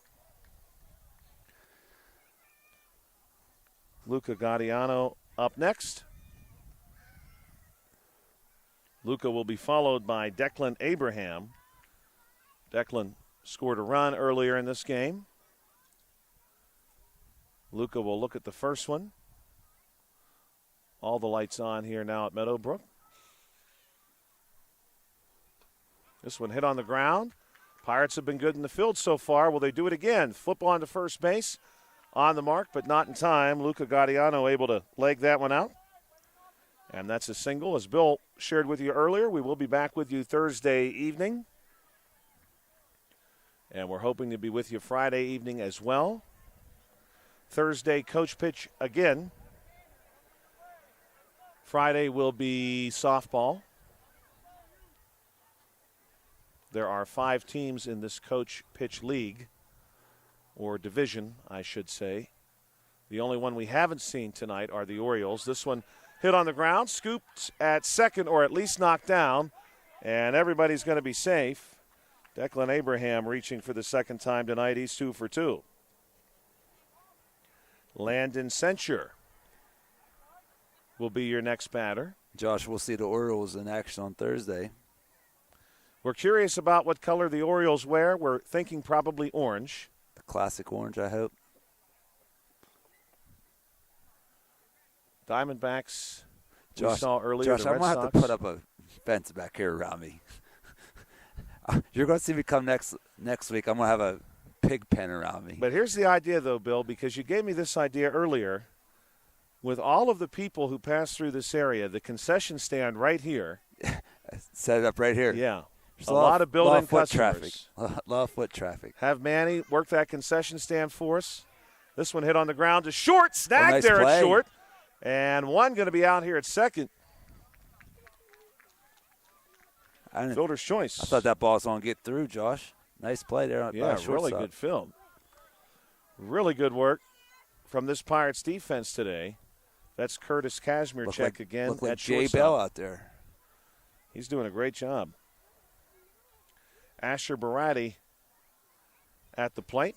First pitch is a strike.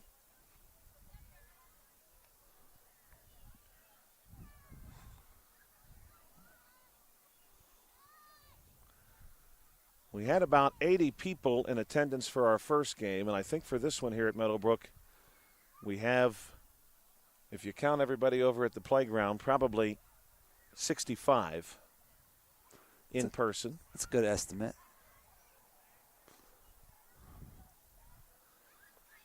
And this is going to be a strikeout. That's the third out.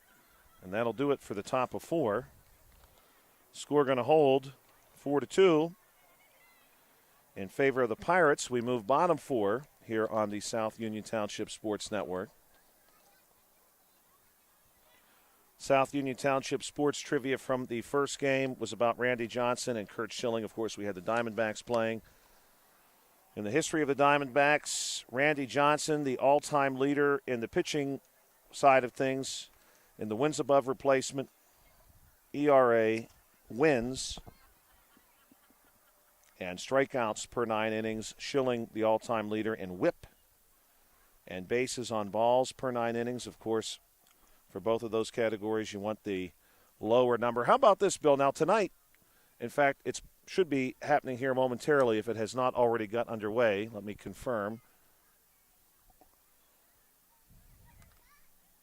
I'm going to check on this before I share because I don't want to be amiss on this. Yeah, tonight, the Pirates are in Arizona to take on the Diamondbacks. Diamondbacks' all-time record in their club's existence, 2,183 wins, 2,284 losses, so about 100 games difference. The Pirates' all-time, 10,929 wins versus 10,926 losses. All-time in a century and a half worth of baseball, 3 games above 500. Yeah, that's pretty crazy. So this year will be a determining factor. Yeah, we'd like to think we're going to stay above 500 here as Sickles swings at the first two. Sickles, the number 8 bat in this lineup, will be followed by Cuppett and Russell. The bottom of the lineup is what got started last at bat, Josh. Yeah. Last time around. These guys at the bottom got on base and end up scoring. Big hit from Jackson Russell, is really what started it. Evan Cuppett will now come to the plate, and then we'll see Russell. First pitch to Cuppett, swung on and missed. Pirates start tonight at 9:40. 2 strikes.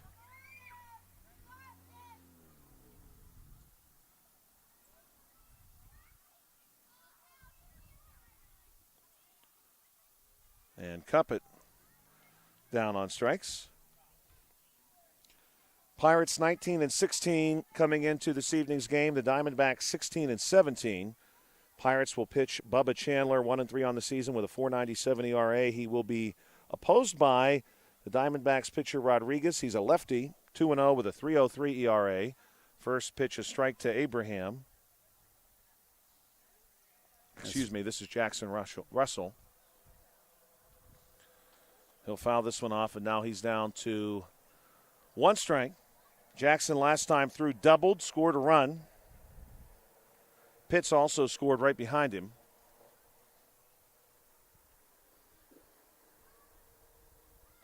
And here's a hit. And I believe that one's foul, just foul. Good contact again for Jackson. Pirates also play tomorrow night. Paul Skeens will pitch another light start for the Buccos tomorrow. This one, a roller hit back to the pitcher. Flip to first base is in time, and they get him just by a step. 1-3 on the putout. And so we move to the 5th. The score, 4-2. Pitching duel. Bill, there's been a lot of talk, even this week. Major League Baseball wants to expand one more time to get to 32 teams. Obviously, that would require a significant restructuring of the minor leagues as well. And not that Major League Baseball has announced finalists, but a lot of sport publications have speculated on what cities are in the best place. Is Nashville in the mix? Nashville, Charlotte, Montreal on the eastern side of the continent. Western side has seemingly been whittled down to Portland and Salt Lake City. Yeah. I don't like either of those. I don't like either of those either, and I'm not sure why. No, they don't seem like baseball areas. I don't know if baseball would fly better in the Sacramento Valley. There had been talk at one time of right. A mile high effect, huh? The Diamondbacks actually play in the park with the second highest elevation in Major League Baseball. White Sox back at the plate. Josh, was it the Kansas City Royals that were moving their fences in this season? I believe so. I think I heard something about that. Kauffman Stadium. Preston Kovacs at the plate. Kansas City. of course, and this is going to be a strikeout, Kansas City experiencing some real changes on the football side of things. The Kansas City Chiefs are planning to leave Missouri, where, of course, Kansas City is, and move to the Kansas City in Kansas and build their new stadium there. Wow. Which Missouri is not very happy about, having also lost the St. Louis Rams recently. Aiden Simpson at the plate now. Well, you got to think the Chiefs have a pretty good fan base at home. So that's kind of a shocking move. I think so, too. This one works its way through the infield to second. Durkin up. Going to flip over to first base, but the runner is in time. And now he's going to push ahead to second. And he's going to hold it. Yeah, Josh, we'll give Simpson the double. Were the coaches just being nice in the first game? Or I guess that may have been it. I was so certain that we were right about that rule, I didn't even ask about it between games. Because, I mean, we saw numerous times where the runners could have advanced. Jamison Parker at the plate. Parker struck out the first time through, but now he's going to bat with a runner in scoring position, and his team could certainly use a run here. This one fouled back. Josh, this is a tough field to be a first baseman at, too. You got a long way to the fence. Yes. If the ball gets by you. And we're going to have one more strike for Parker. Yeah, the way this field is built, the first base side opens up behind that dugout, and the fence is, what would you say, Bill, nearly 30 feet long on that side. Yeah. Versus not nearly the same distance on the other side because of the fence that runs on the dugout there. I just don't feel like you have as much difficulty. Plus, you don't have as much action going to third. Not as many plays at third. That's a strikeout.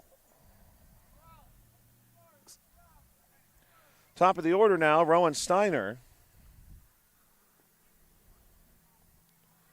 Rowan 0 for 2 tonight. Third time at the plate. Pitch on the way. And he'll let that one go by low. This one well struck. Going to be scooped here, and a big throw to first gets away. Now this could be trouble.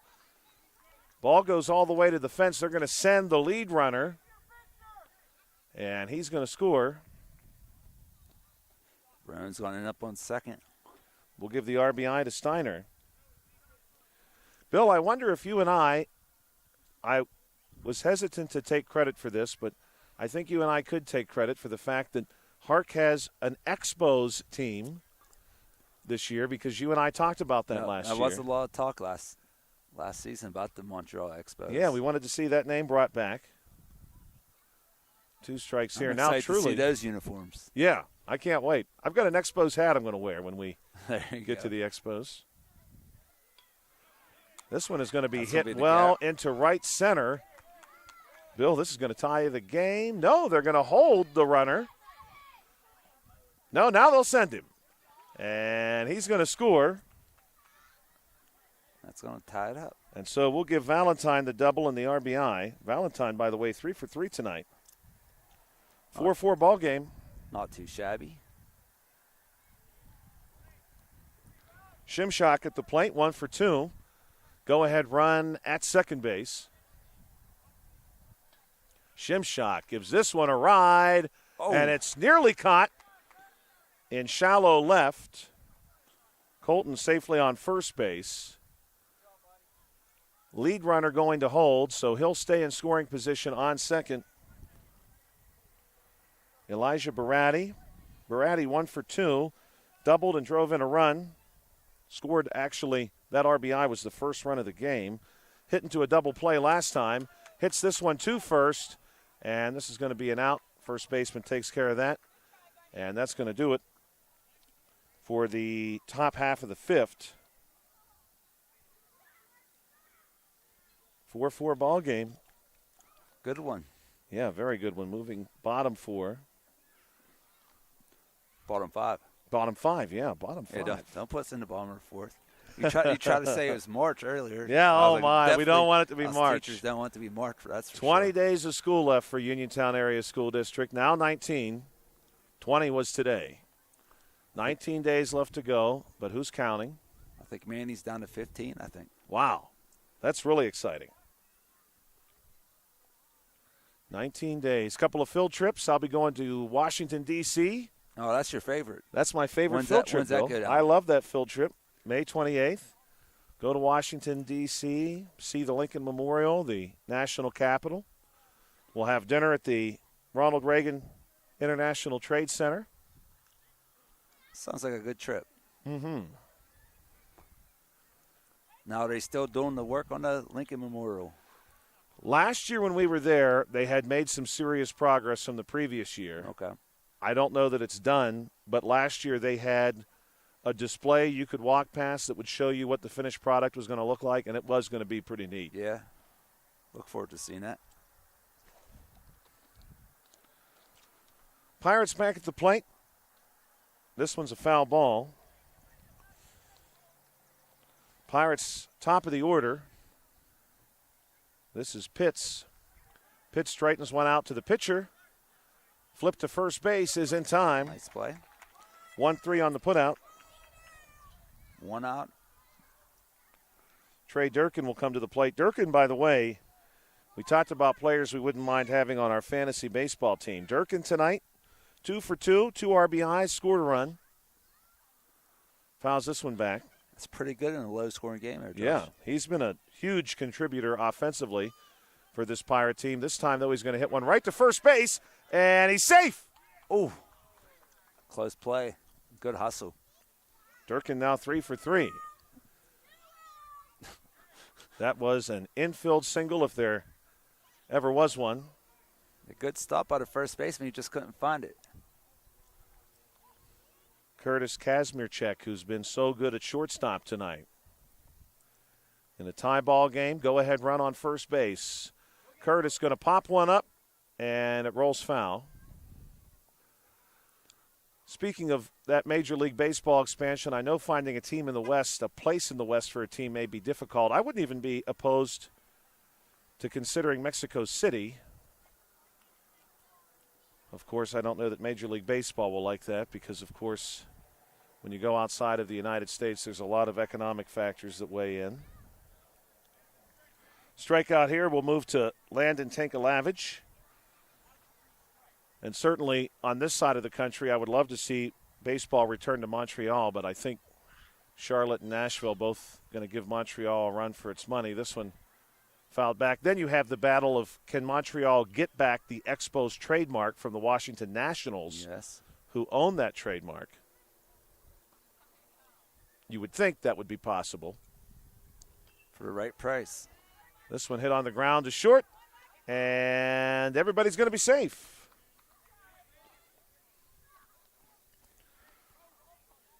Right, the Houston Texans fought for years to get the Oilers trademark from the Tennessee Titans, and they never got it, and now the Titans have modeled their uniforms to look like the old Houston Oiler uniforms, so I don't think the Texans will ever be getting that. That said, on the other side of that, a success story, the Winnipeg Jets were able to get the Jets name, and just recently were able to get the uniform trademark so they can wear their old look Winnipeg Jet uniforms again, which I was glad to see.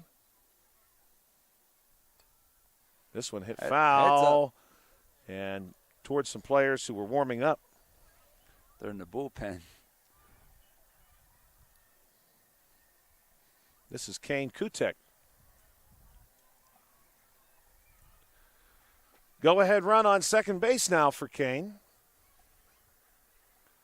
And here's the pitch. This one again cut foul.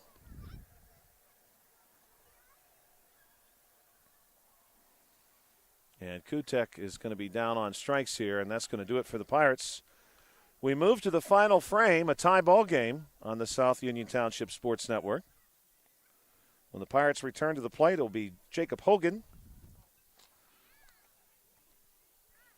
For the White Sox, let's take a look at where we are in this lineup. We move through the top of the order in the previous inning, so I believe we should be leading off with Elliot Workman, the number 5 batter. Congratulations, by the way, I forgot to mention this earlier. Congratulations to the Penn State Fayette softball team, who are now the PSUAC champions. Oh, nice. They were an 8 seed in the tournament. Wow. Knocked off the 1, ultimately went on to win the championship in their last year of existence, because that's awesome. Softball will not be returning to Penn State Fayette next year, so that'll be a mark that I suppose you can say the softball team retired with. Yeah. Retired on top. Going out as champions. Pretty cool. Yeah, that is pretty cool. Congratulations to them. Josh, do we have any local players playing for them? We have a couple of players, actually, from Laurel Highlands on that team. Oh, nice. Yeah. And the young lady who was MVP of the championship, Kendra Firestone. Oh, really? Was a former Mustang. Well, congratulations to her.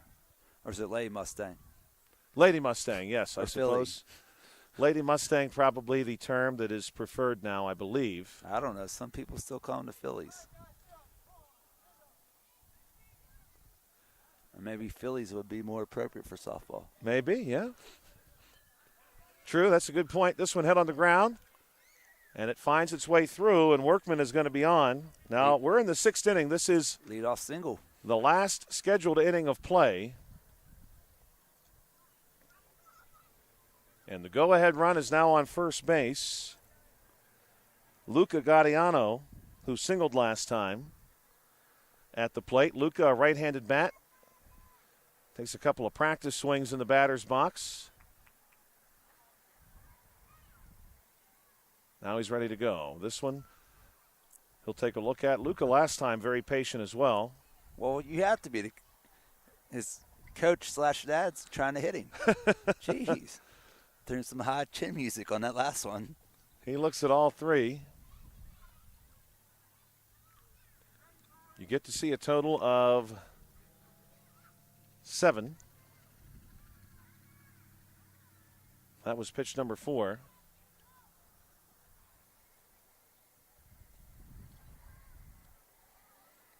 And, Josh, it is not easy to pitch to these kids at this height. Oh, I'm sure not. It is not easy. Luca gets one more pitch, unless he fouls this one off. And he's down on strikes. So now we'll see Declan Abraham, who was 2 for 2 tonight. And Declan's had a nice game tonight. Yeah. He's got a double, a run. Left-handed bat, really distinctive batting helmet and shoes from here at least. This one hit to third, and this one works its way through to left. So everybody's going to be safe, and we're going to give Declan a single. And, Bill, I can't say that this is official because, although I'm thinking now it is, the Toronto Maple Leafs have won the opportunity to draft first in the NHL draft. This one inside, that's going to be significant for them. Landon Censure, who's 1 for 2 at the plate with runners on first and second.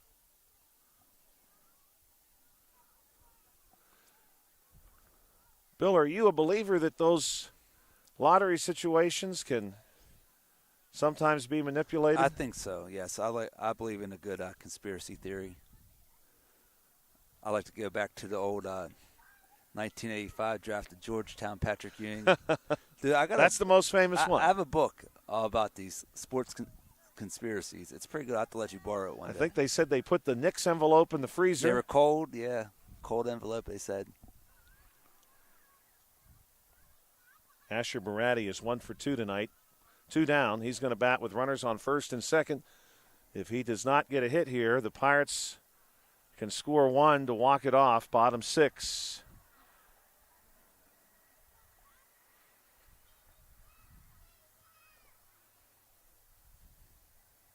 And he's down to 1 strike. It's starting to get a little chilly out here, Josh. Yeah, it is. It's cooled off quite a bit just over the last few minutes, actually. I'm going to have to get my hoodie out that I was using as a dust rag earlier.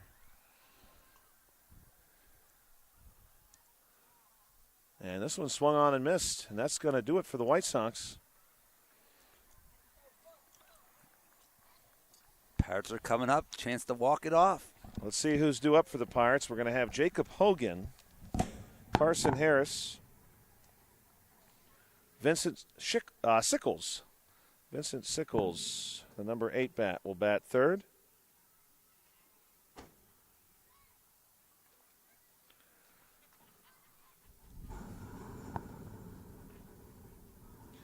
I was really surprised to see in the NHL, the National Hockey League, team relocate to Salt Lake City. Salt Lake City must be a much bigger sports town. I suppose they've always done a nice job supporting the Jazz, although that's one that needs to be fixed. New Orleans really should get that name back. I don't know what – I know Utah has been the Jazz for a long time. For a long time. Man. You know, I read something recently. A lot of NBA players don't really particularly care for a trip to Utah, Salt Lake City. Yeah, probably a very different experience. They're not very excited to go on that trip. Yeah, especially when you get to go to the likes of Chicago, New York, Atlanta, even Toronto, I'm sure. A lot happening. Miami, Dallas. Jacob Hogan looking to get the Pirates started. Hogan pokes one to third. This is going to be close. The throw to first base gets away. And now Hogan is going to be encouraged to move on to second base, and he should get there easily.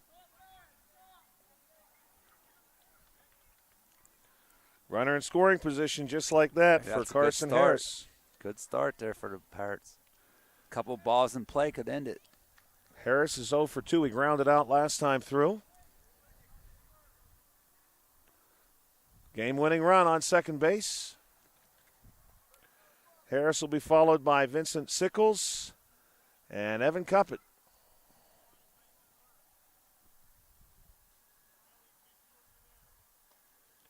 This one's going to be popped up, and it sort of dies in the infield. Harris, though, is safe. This could be it, Bill.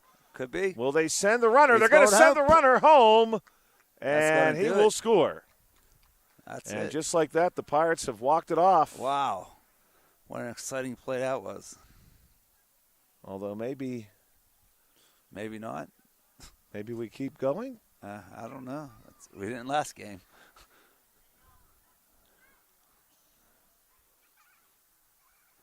So we surely have the book right.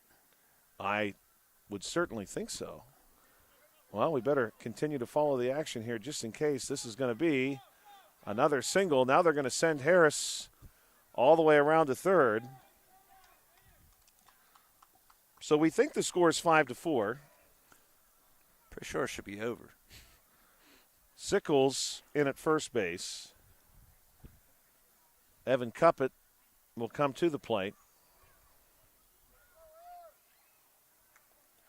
I definitely had the Pirates with 4. And I definitely had the White Sox with 4. So maybe we're just going to play out the inning. Cuppett hits one on the ground. Throw to first base is in. No, it gets away. And the leading runner did score.